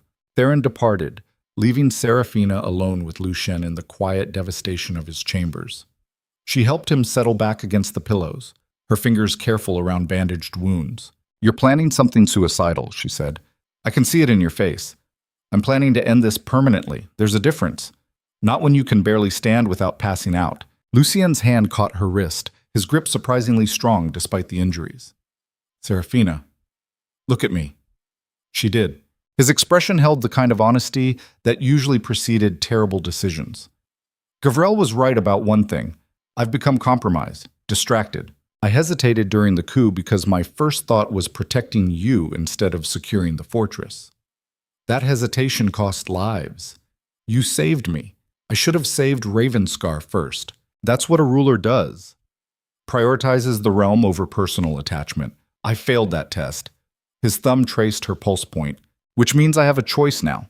Return to being what I was before you arrived, ruthless, detached, alone. Or accept that caring about you makes me vulnerable and find a way to weaponize that weakness before enemies do. She felt her heart stutter. What does weaponizing weakness look like? It looks like making Mordain regret they didn't kill us both. Together. The word together landed like a promise and a threat simultaneously. The next 24 hours became a study in controlled fury. Lucien worked from his chambers, unable to move without assistance, but absolutely unwilling to show that limitation publicly.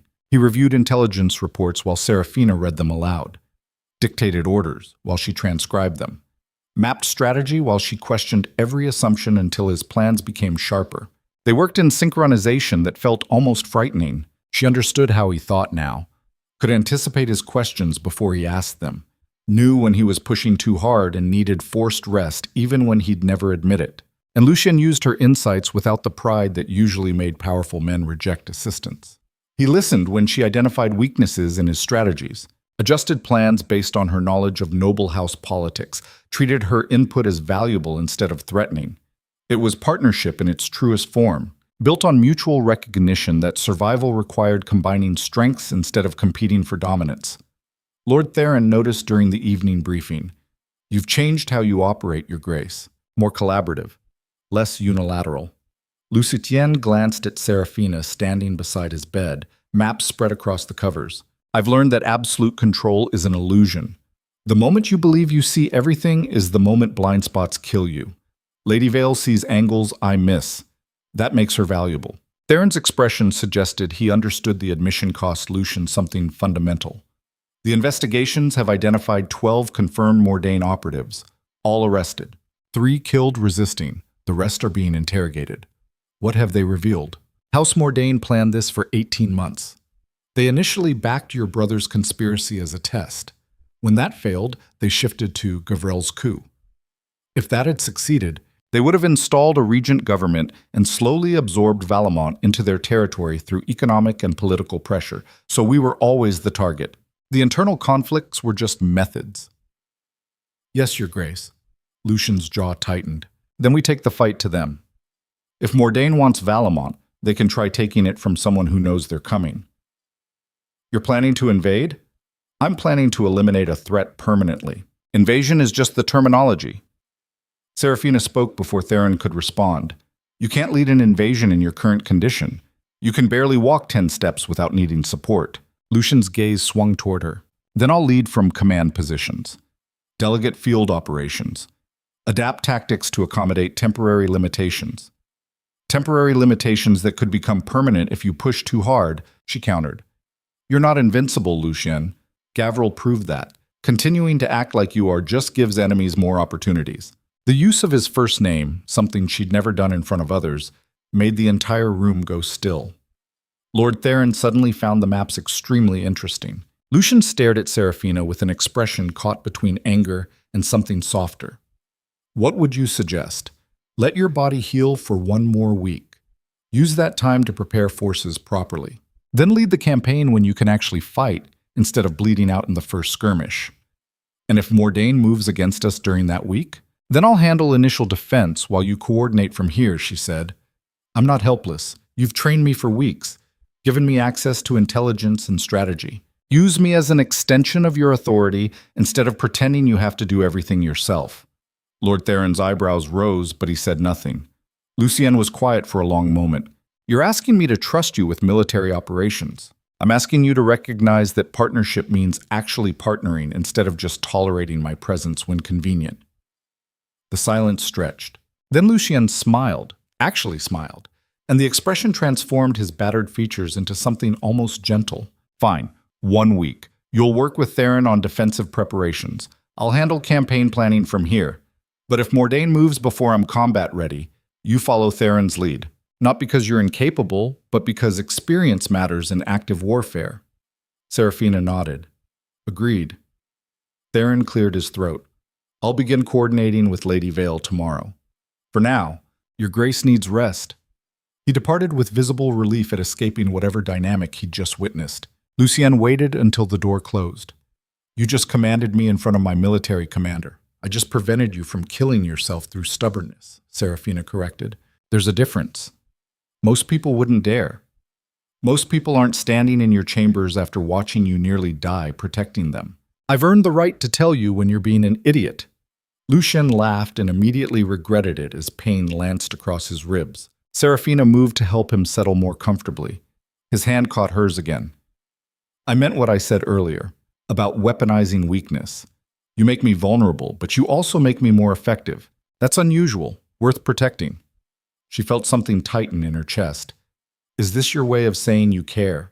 "This is my way of saying I'm choosing to care and accepting the consequences instead of fighting them, which is possibly the stupidest decision I've ever made." His fingers interlaced with hers, but also the only one that feels honest. Serafina sat on the edge of his bed, careful not to jostle his injuries. "My brother said fear builds kingdoms but doesn't sustain them. I've been thinking about that. He was right. Fear gets compliance, but it doesn't create loyalty. And loyalty is what actually keeps you alive when everything falls apart. So we build something different? We try," she said quietly, "and probably fail spectacularly. But at least we'll fail attempting something better than what came before." Lucien pulled her down carefully until her head rested against his uninjured shoulder. "Stay tonight. I don't want to be alone with my thoughts." She settled against him, listening to his heartbeat beneath bandages. "I'm here." And for the first time since arriving at Ravenscar, she meant it completely. The week passed in accelerating tension. Serafina worked alongside Lord Theron, coordinating defensive positions. They reinforced weak points in Ravenscar's fortifications, repositioned troops for maximum coverage, established supply lines that could withstand siege. She learned military strategy the same way she'd learned court politics, by absorbing everything and questioning assumptions until weaknesses revealed themselves. Theron proved surprisingly willing to teach once he understood she wasn't competing with him for authority. "You have instincts for this," he said during a review of troop deployments. "Most nobles treat warfare like chess. You understand it's chaos that needs channeling rather than controlling. I grew up watching my father lose everything because he believed rules mattered more than adaptation," Serafina replied. "That taught me control is temporary, but momentum is everything. The Duke was right about you. You see the game underneath the game. Is that approval or warning?" "Both. Same as everything in this fortress." By the 5th day, Lucien could walk without assistance. By the 6th, he was drilling with practice weapons despite the physician's protests. By the 7th, he declared himself combat ready. Serafina knew it was partially performance. He still moved with careful deliberation that suggested pain he refused to acknowledge. But he also projected strength that convinced the court he'd survived Gavril's coup without lasting damage.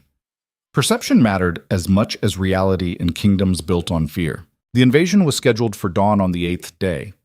The night before, Lucien summoned his full council to the Grand Hall for final strategy review.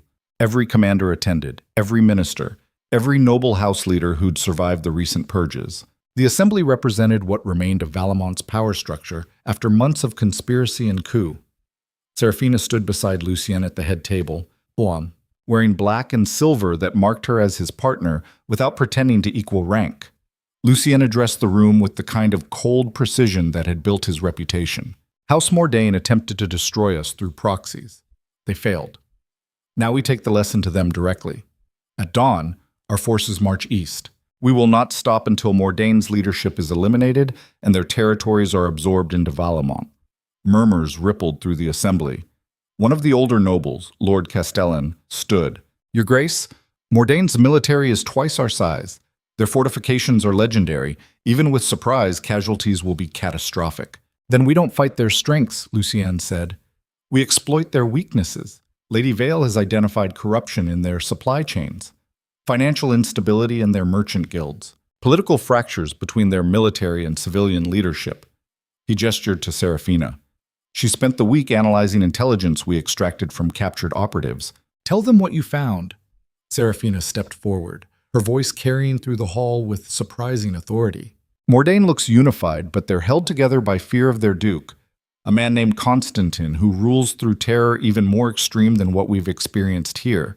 His commanders hate him. His nobles plot against him. His people endure him. She unrolled a map across the table. We don't invade Mordain, we liberate it, offer their oppressed nobility asylum, promise their terrified citizens protection, turn their own people against leadership they already despise. The invasion becomes regime change supported by internal collapse. Lord Castellan frowned. That assumes their people will turn against established authority. They will, Serafina said, because we'll prove their duke can't protect them. 3 simultaneous strikes at their border fortresses. Fast, overwhelming, demonstrating that their legendary defenses are theater maintained by reputation rather than actual strength. Once the first fortresses fall, confidence collapses. Then we offer mercy to anyone who surrenders. Show that Valamont treats defeated enemies better than Mordain treats its own citizens. Psychology becomes our weapon, not just military force. The council exchanged glances. Lord Theron stood. I've reviewed Lady Vale's analysis. It's sound. Mordain's apparent strength conceals structural weakness that makes them vulnerable to exactly this approach. We can win this, but only if we commit completely. Other voices joined the discussion. Arguments formed and dissolved. Questions were answered with intelligence Serafina had compiled and strategies Lucien had refined. By the meeting's end, the council had approved the invasion unanimously. As nobles filed out, Lord Castellan approached Serafina. Remarkable presentation, my lady. You've become quite influential in a very short time. I've become useful, Serafina corrected. Influence is just the side effect. Castellan's smile held calculation. And if the Duke falls during this campaign, where does your usefulness transfer? It doesn't, she said coldly. I'm not a commodity that changes hands. I'm loyal to Lucien specifically. If he dies, I have no interest in surviving whatever comes next. The old noble studied her. You actually mean that? Yes. Dangerous position for someone as intelligent as you. Intelligence and survival aren't the same thing, Lord Castellan. Sometimes the smartest choice is committing completely instead of hedging bets. She walked away before he could respond. Yug. Lucien found her on the battlements an hour before dawn. She stood at the same gap in the wall where he'd offered her escape weeks ago, the place where she'd chosen consumption over freedom. He approached silently, his presence announced only by the slight change in air pressure. Can't sleep? Too much adrenaline, Serafina said. Too many variables I can't control. You controlled an entire council meeting tonight. Convinced nobles who've spent decades resisting change to embrace complete warfare strategy revision. That's not nothing, that's presentation. This is reality. People are going to die because of plans I helped create. Lucien stood beside her, looking out over mountains that would soon fill with marching armies. People were always going to die. Mordain ensured that when they decided Valamont was weak enough to conquer. You just gave those deaths purpose beyond random slaughter. That doesn't make it easier. It's not supposed to be easy, he said quietly. Leaders who feel nothing about casualties become monsters. Leaders who feel everything become paralyzed. The trick is feeling enough to remember why it matters while staying functional enough to make necessary decisions. She looked at him. How do you live with it?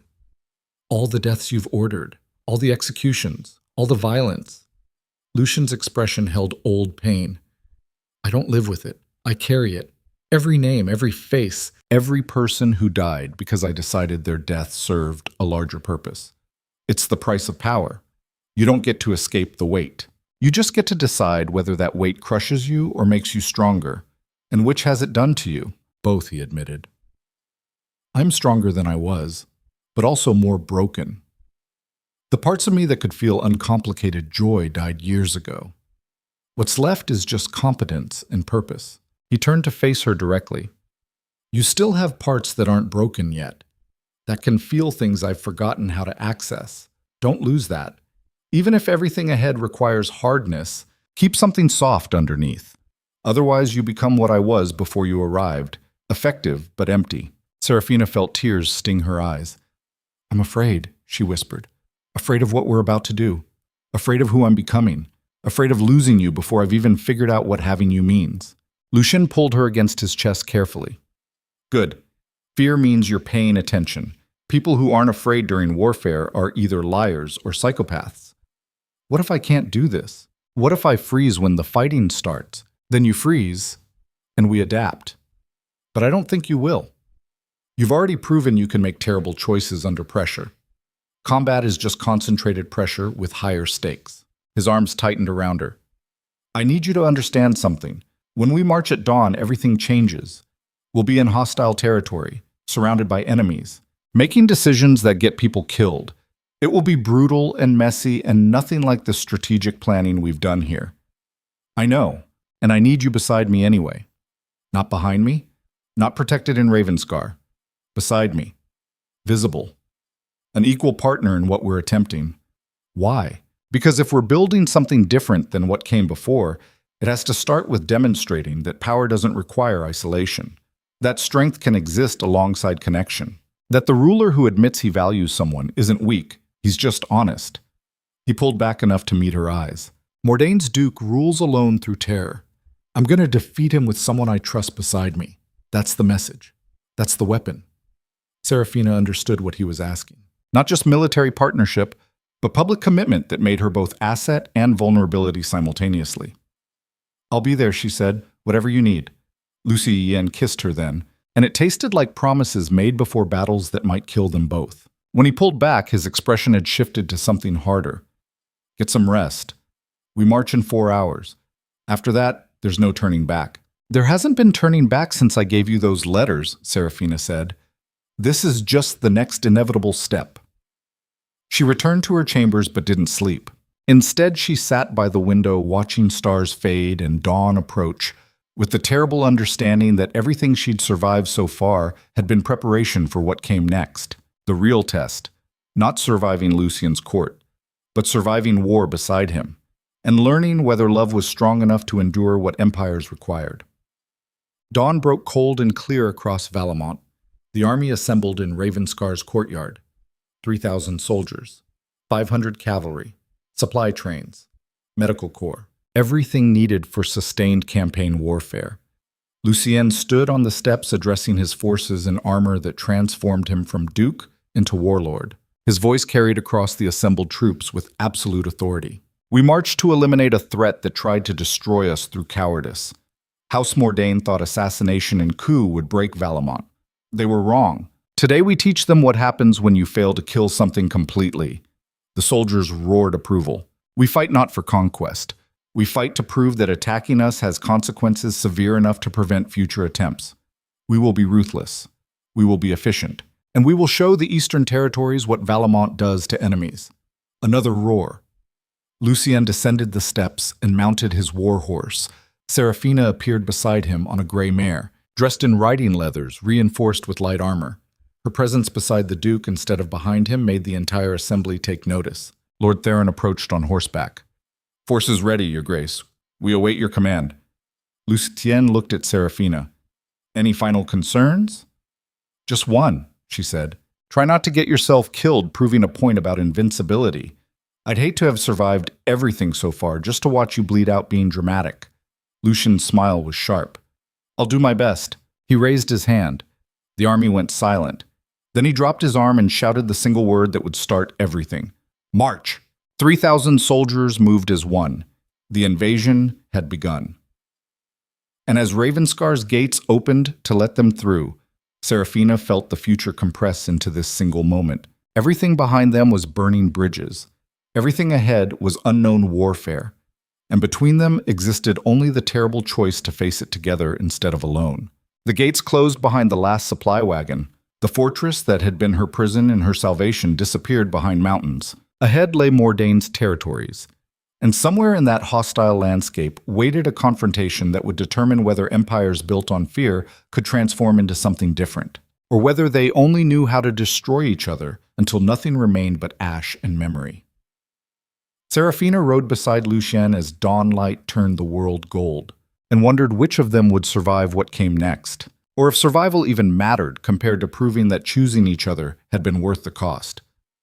The army marched east, toward war, toward destiny, toward the final test of whether love was weakness or the most dangerous weapon of all. The eastern border fortresses fell in 3 days, not through prolonged siege or massive casualties, but through the exact strategy Serafina had outlined. overwhelming force at dawn.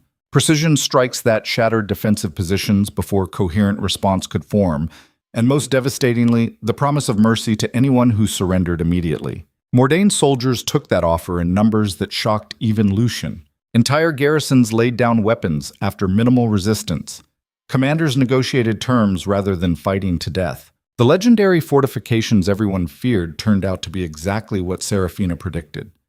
Theater maintained by reputation, while the actual structure rotted from neglect and corruption. By the fourth day, Valamont's forces controlled the border completely. Serafina rode through captured territory beside Lucian, watching soldiers distribute food to starving civilians and wondering when warfare had become this strange combination of violence and relief. "The people here lived worse than our poorest territories," she said quietly. Mordain extracted everything and gave nothing back. Lucian surveyed the devastation with cold assessment. Constantine rules through extraction instead of cultivation. Take until there's nothing left, then move to the next territory. It's effective short-term, but creates exactly the instability we're exploiting. So we're liberators now. We're conquerors who happen to treat occupied populations better than their previous leadership. Don't mistake pragmatism for altruism, but his expression suggested the distinction bothered him more than he'd admit. That night, they made camp in a captured fortress, while scouts reported Mordain's main army was mobilizing 2 days east. The final confrontation was coming. Serafina found Lucian on the fortress walls, staring toward distant mountains where enemy forces gathered.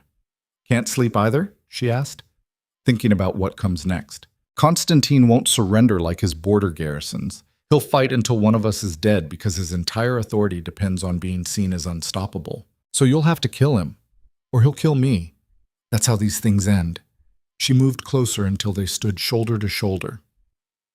"I've been thinking about what you said at Ravenscar, about carrying the weight of everyone who dies because of your decisions. How do you prepare for adding more names to that list?" Lucian was quiet for a long moment. "You don't prepare. You just accept that each death either serves a purpose large enough to justify the cost, or it's murder dressed up as strategy. The trick is being honest about which category each death falls into. And if you can't tell the difference anymore, then you've become the monster you were trying to prevent. That's the edge every ruler walks. Stay close enough to violence to wield it effectively. Stay far enough away to remember why it should be last resort instead of first instinct." He turned to face her. "I've killed a lot of people, Serafina. Some deserved it. Some were just obstacles. Some were probably innocent, but circumstances demanded their removal. I tell myself the kingdom is more stable because of those choices. But late at night when I can't sleep, I wonder if stability purchased through systematic violence is actually peace or just well-organized oppression. What changed? You never questioned yourself like this before I arrived. You changed things. You make me want to build something worth the cost instead of just accumulating power for its own sake. That means actually examining whether my methods create the world I claim to want." His hand found hers in the darkness. "Tomorrow we fight Constantine's main force. A lot of people are going to die, and I need to know that when it's over, when the bodies are counted and the territory is claimed, I'll still recognize myself in the mirror, that I haven't just become a different version of the same brutality I'm supposedly fighting against." Serafina squeezed his fingers. "You're not him. You're not Constantine or Gavrel or any of the others. You're someone trying to figure out how to rule without destroying everything you touch. That struggle is what makes you different. Trying doesn't absolve me of consequences. No. But it means you're still human, still capable of growth instead of just calcification into permanent cruelty." They stood in silence while wind carried the smell of cook fires in distant mountains. Finally, Lucian spoke again. "If I fall tomorrow, if Constantine kills me, you need to retreat immediately. Get back to Valamont. Lord Theron will protect you. I'm not leaving you. Serafina, be practical. If I die, this entire campaign collapses. The army will fragment. You'll be captured or killed. There's no strategic value in dying beside me." "I don't care about strategic value," she said fiercely. "I care about not spending the rest of my life knowing I abandoned you when it mattered most. You taught me that survival requires ruthless calculation. But you also taught me that some things are worth dying for. I never taught you that. Yes, you did. Every time you chose to fight instead of flee. Every time you protected something beyond yourself. You proved that absolute pragmatism is just cowardice hiding behind philosophy." Lucien pulled her against him. "You're going to get yourself killed being noble. Better than surviving by being empty. They held each other while the night deepened and tomorrow's violence gathered on the horizon like a storm that couldn't be avoided. The armies met at dawn in a valley called Blackwater. Constantine's forces numbered 5,000. Valamont brought 3,000, but they were battle-tested and motivated by victories that had already shattered Mordaine's mystique. Seraphina sat on horseback beside Lucien, watching enemy formations take position across the valley floor. Constantine's banner flew at the center, a red dragon on black field, symbolic of the terror he'd cultivated for decades. The man himself was visible even at distance, massive, armored in black plate that made him look like war personified. He sat on a war horse that seemed too small for his frame, surrounded by personal guard that moved like extensions of his will. "He's enormous," Seraphina said. "Size doesn't matter if you're fast enough to avoid getting hit," Lucien replied. "But yes, he's dangerous. Probably the most skilled opponent I've faced." "Probably?" "Definitely. But admitting that makes me seem less confident." A rider approached from Constantine's lines carrying a white flag.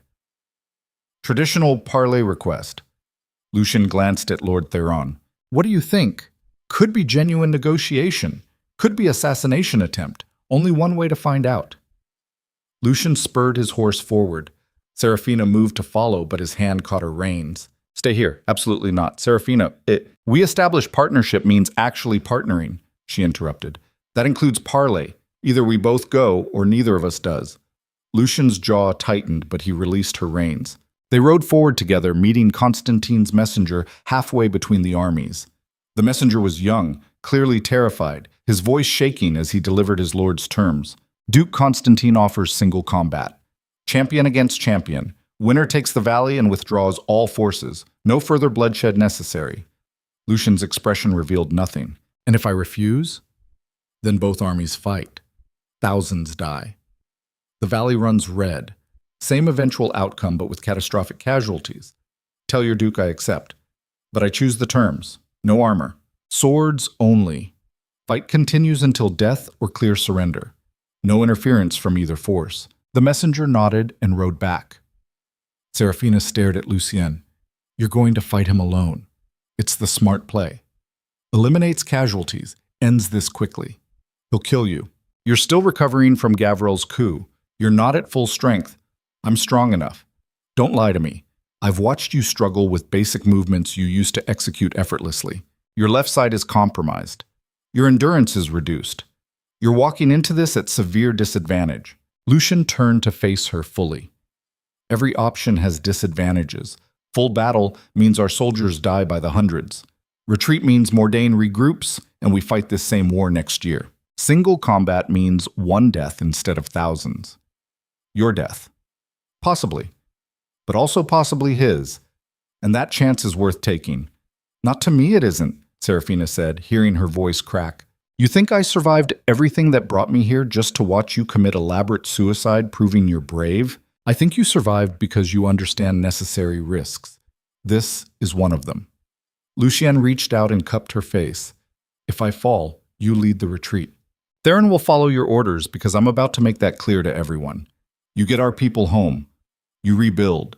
You create the kingdom we talked about. The one that's better than what came before. Stop talking like you're already dead. I'm talking like someone who understands the odds. Constantine has 40 pounds on me, longer reach, and he's uninjured. I'm clever and fast, but I'm also damaged. This isn't guaranteed victory. It's calculated risk." His thumb traced her cheekbone. "But it's the right risk. And I need you to trust that I've weighed every option and chosen the one that serves the most people." Tears burned Seraphina's eyes, but she refused to let them fall. "I hate this. I hate that you're right. I hate that I can't protect you from your own competence. You protect me by surviving if I don't, by making sure my death means something instead of just being waste. Promise me you'll fight like you've never fought before. No holding back, no mercy."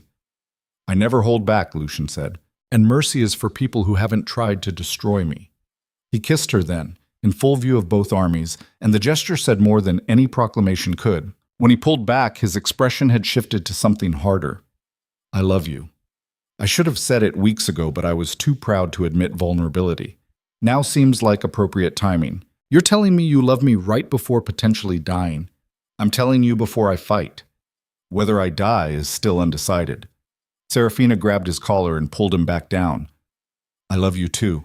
And you better not make me regret saying it by getting yourself killed. I'll do my best. They rode back to their respective lines. Lord Theron approached immediately. Your Grace, this is madness. Let me fight in your place. No. This has to be me. Symbolic victory requires the actual leader, not a proxy. Lucien dismounted and began removing his armor. If I fall, Lady Serafina assumes command. Retreat immediately. No heroics. No revenge attacks, just tactical withdrawal to Valamont. Those are direct orders. Theron looked at Serafina with new understanding. Understood, Your Grace. Lucien stripped down to just trousers and boots, his torso revealing the extensive scarring from Gavril's coup. The bandages were gone, but the injuries remained visible. Dark bruises, fresh scars, areas that still weren't healed completely. Serafina wanted to scream at the unfairness of it. Across the valley, Constantine emerged similarly unarmored. His body was massive, crisscrossed with scars that told stories of violence survived. He moved with the confidence of someone who'd never lost. Both men walked to the valley's center carrying swords. The armies went silent. This was it. The moment everything had been building toward. Serafina forced herself to watch, to not look away, to honor Lucien's courage by witnessing it completely. The combatants faced each other across 20 feet of grass. Constantine spoke first, his voice carrying across the valley. You're already wounded. This is suicide. Possibly, Lucien replied. But I've survived worse odds through intelligence and speed. You're strong, but slow. I'm damaged, but desperate. Should be interesting. Constantine smiled without warmth. I've killed better men than you. Then I'll be excellent company for them shortly. They began. Constantine attacked with overwhelming power, his sword moving in strikes that could cleave a man in half. But Lucien was already moving, flowing around the attacks like water avoiding stone. He fought the way Serafina had seen him fight before. Economical, precise, looking for openings instead of forcing them. But she could also see the compensations. The way he favored his right side. The slightly slower reactions. The breathing that came harder than it should. Constantine saw it too. The massive Duke pressed his advantage, driving Lucien backward with relentless combinations. Steel rang against steel. Both men moved with lethal grace despite their size difference. Then Constantine's sword caught Lucien's shoulder. Not deep, just enough to draw blood. The wound opened and crimson spread across pale skin. Serafina's hands clenched so hard her nails drew blood. Lucien barely acknowledged the injury. He shifted tactics, going lower, targeting Constantine's legs instead of engaging his upper body strength. The fight devolved into something brutal and desperate. They grappled, broke apart, traded strikes that would have killed lesser men. Blood stained the grass. Both fighters showed damage, but Constantine was fresher, stronger. His attacks came with the weight of someone who'd built an empire on physical dominance. Lucien was slowing. Serafina could see it. The way his blocks came fractionally later, the way he stumbled slightly on uneven ground, the way his breathing labored. He was losing. Constantine sensed it too. He pressed harder, driving Lucien back toward the edge of the agreed combat zone. Then he made his move, an overhead strike designed to end the fight completely. Lucien dodged, but not fast enough. The blade caught him across the ribs, opening a deep gash that sprayed blood. Lucien went down. Constantine stood over him, sword raised for the killing blow. And Serafina moved. She didn't think, didn't calculate, just acted on pure instinct. She grabbed a bow from the nearest archer and fired. The arrow took Constantine in the shoulder, spinning him away from Lucien. Both armies erupted. Mordain's forces surged forward. Valamont's soldiers rushed to meet them. The valley exploded into chaos as the single combat agreement shattered. Serafina threw down the bow and ran toward where Lucien lay bleeding. Lord Theron beat her there, his soldiers forming a protective circle while the battle raged around them. Get him out of here, Theron shouted. Hands grabbed Lucien, lifted him. Serafina ran alongside as they carried him away from the fighting toward their rear lines where physicians waited. Behind them, the battle became carnage. Constantine, wounded but alive, rallied his forces. The armies collided with horrific force. Thousands died in minutes as the valley transformed into exactly the bloodbath single combat was supposed to prevent. But Serafina didn't care. She stayed with Lucien while physicians worked desperately to stop his bleeding. His eyes found hers through the pain. You broke the agreement. I couldn't watch you die. Thousands are dying now instead. I know. And I'd make the same choice again. Lucian's hand found hers, slick with blood. Stubborn woman. Desperate woman. There's a difference. The physician interrupted. The wound is deep but not fatal if we can stabilize him. But he needs immediate surgery. We have to move him back to camp. Do it, Serafina ordered. They loaded Lucian onto a stretcher while the battle continued to rage. Lord Theron appeared, spattered with blood. We're holding them, but barely. Constantine is wounded and furious. He's rallying his troops for final push. We need orders. Serafina looked at Lucian. He was conscious but fading, unable to command. The decision fell to her.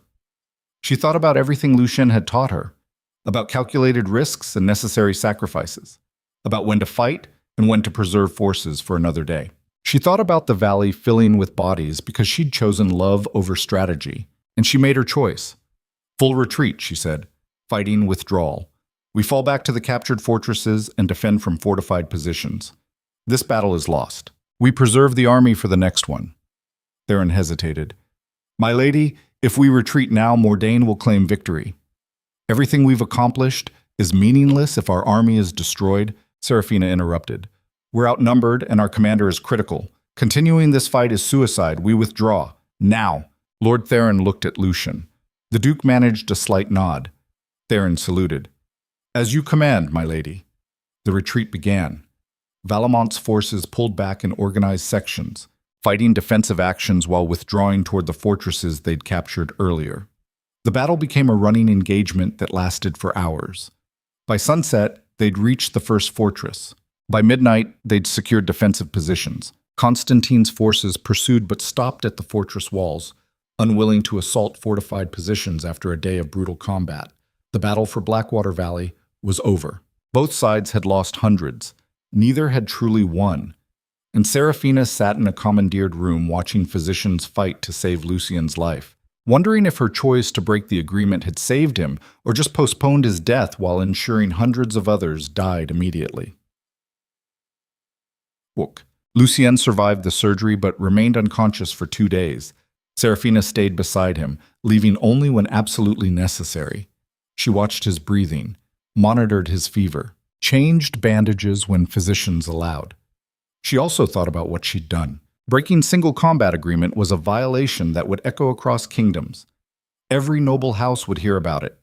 Every military commander. The story would spread.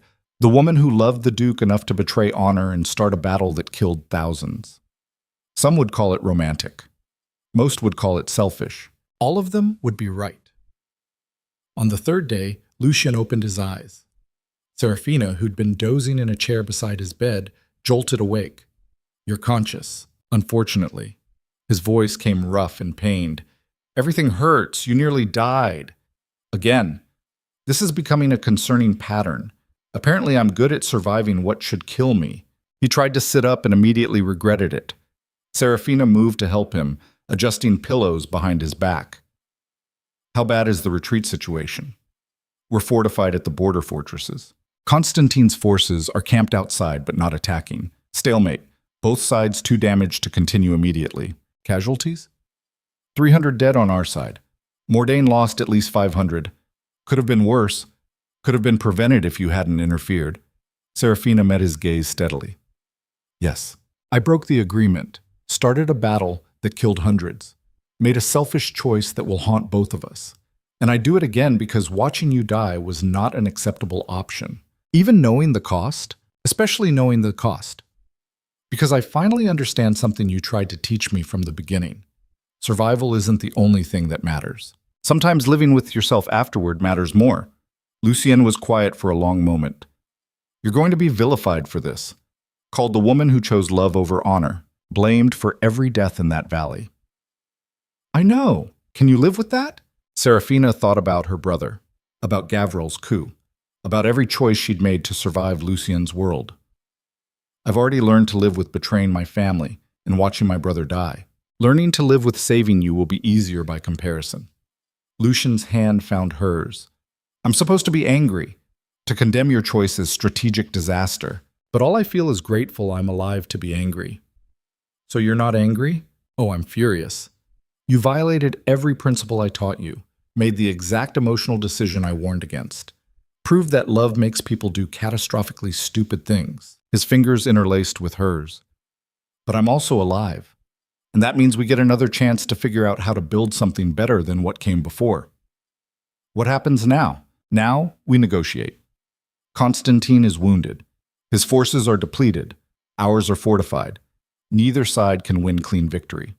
So we find terms that end this without total destruction. You think he'll negotiate? I think he's practical underneath the brutality. We've proven we can't be easily conquered.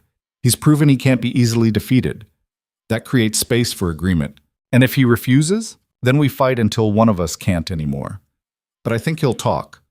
Pride only goes so far when your army is bleeding and your territories are in revolt. Lucian shifted position, wincing. There's something else we need to discuss. Serafina waited. You commanded the retreat. Lord Theron followed your orders. The soldiers responded to your authority. You functioned as field commander when I couldn't, because someone had to make decisions. Exactly.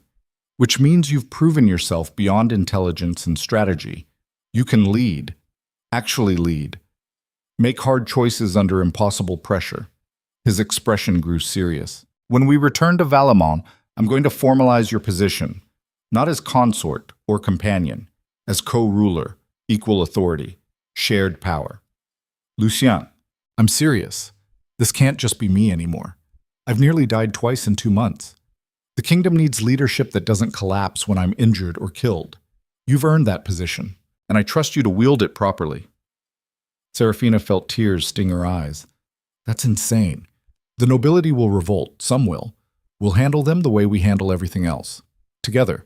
He pulled her down until her forehead rested against his. I meant what I said before the fight. I love you.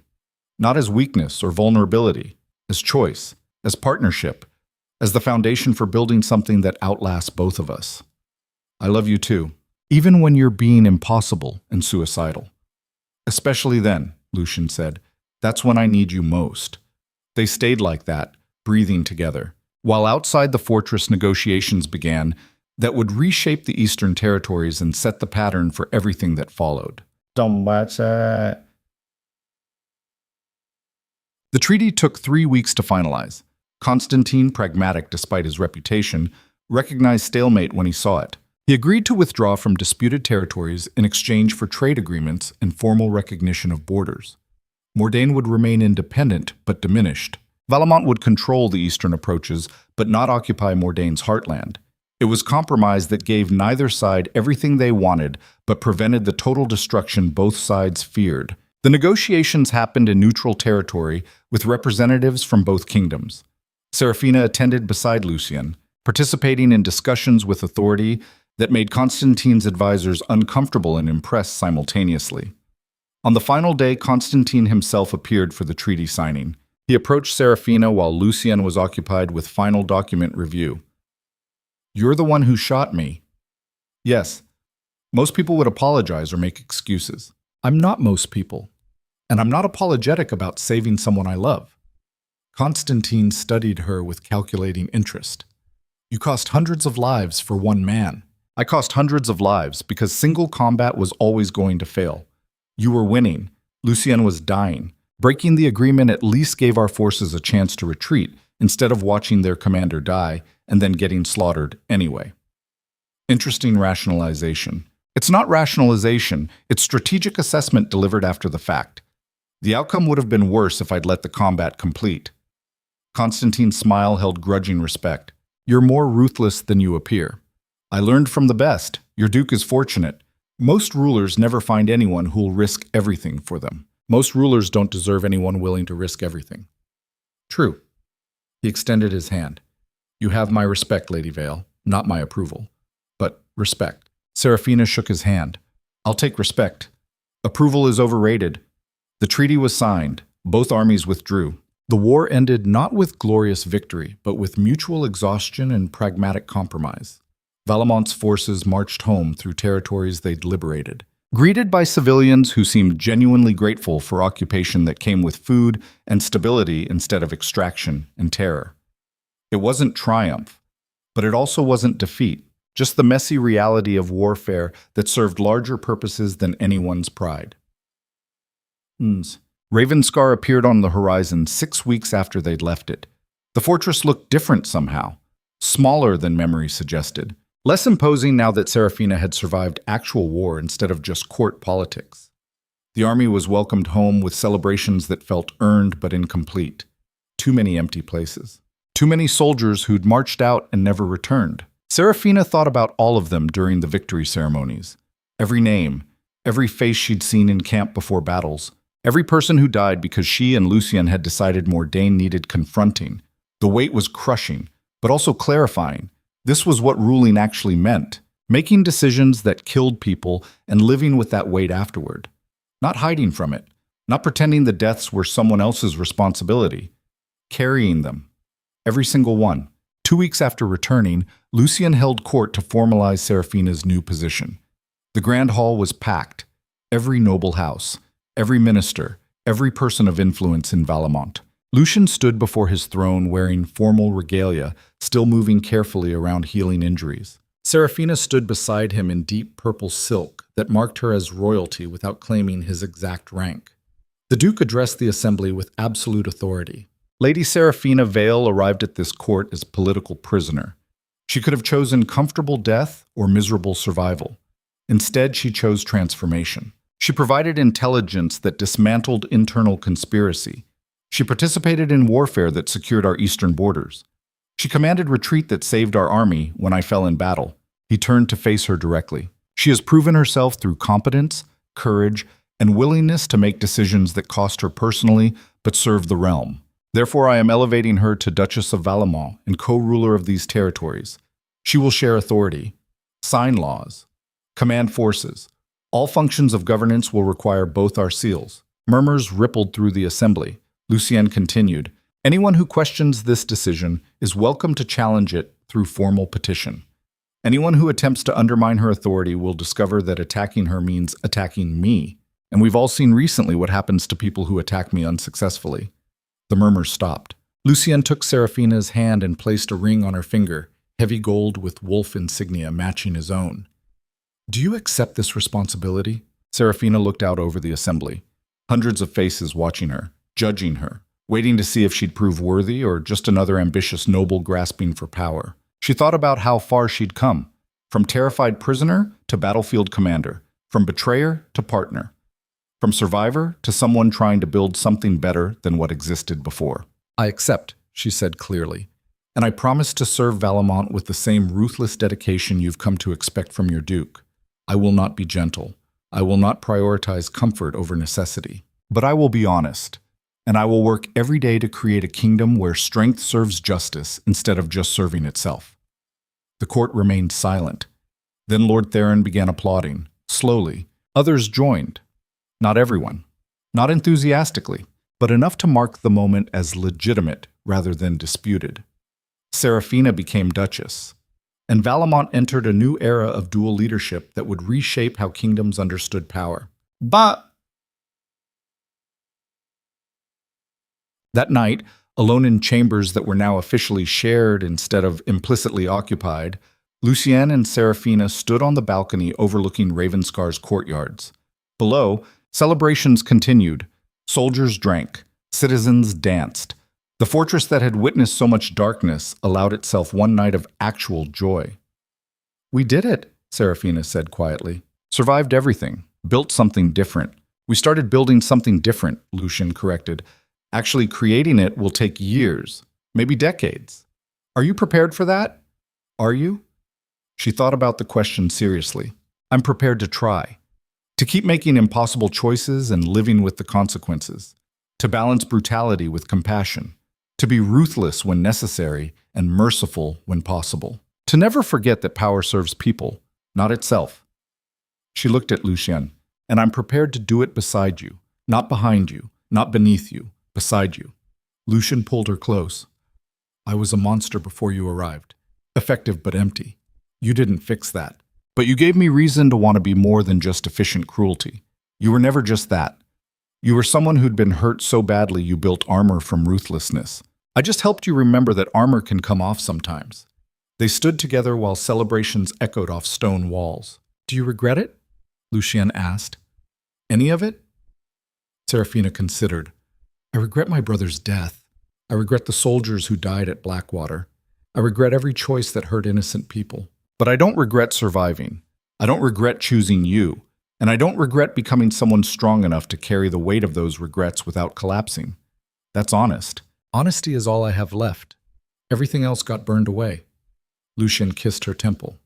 "Thank you." "For what?" "For not letting me die alone. For choosing love when logic demanded calculation. For being stupid and brave and impossible. For proving that broken things can hold weight after all." Serafina smiled. "My brother would hate knowing he was wrong about that." "Probably. But he's not here to argue." "No, just us. Building something from ruins." Below, someone started singing. Others joined. The melody was old, from before the wars, when Valemont had been smaller and less scarred. It sounded like hope, fragile, uncertain, but real. Lucien and Serafina listened while the song spread through the fortress, carried by voices that had survived everything and chose to sing anyway. And in that moment, standing together above a kingdom they'd fought and bled and sacrificed to protect, they understood the truth that no amount of strategy could have taught them. Love wasn't weakness. It was the dangerous choice to value something beyond survival. To build instead of just endure. To believe that tomorrow could be better than yesterday, even when all evidence suggested otherwise. The song continued. The celebrations echoed. The night deepened around Ravenscar Keep, and two people who'd been broken by power and remade through partnership allowed themselves to imagine a future where kingdoms were measured not by the fear they inspired, but by the hope they cultivated. It was probably impossible, likely doomed to fail in ways they couldn't predict. But they would try anyway, together, because broken things could hold weight, and love was the most dangerous foundation of all, strong enough to bear the price of kingdoms. If you were brave enough to build on it,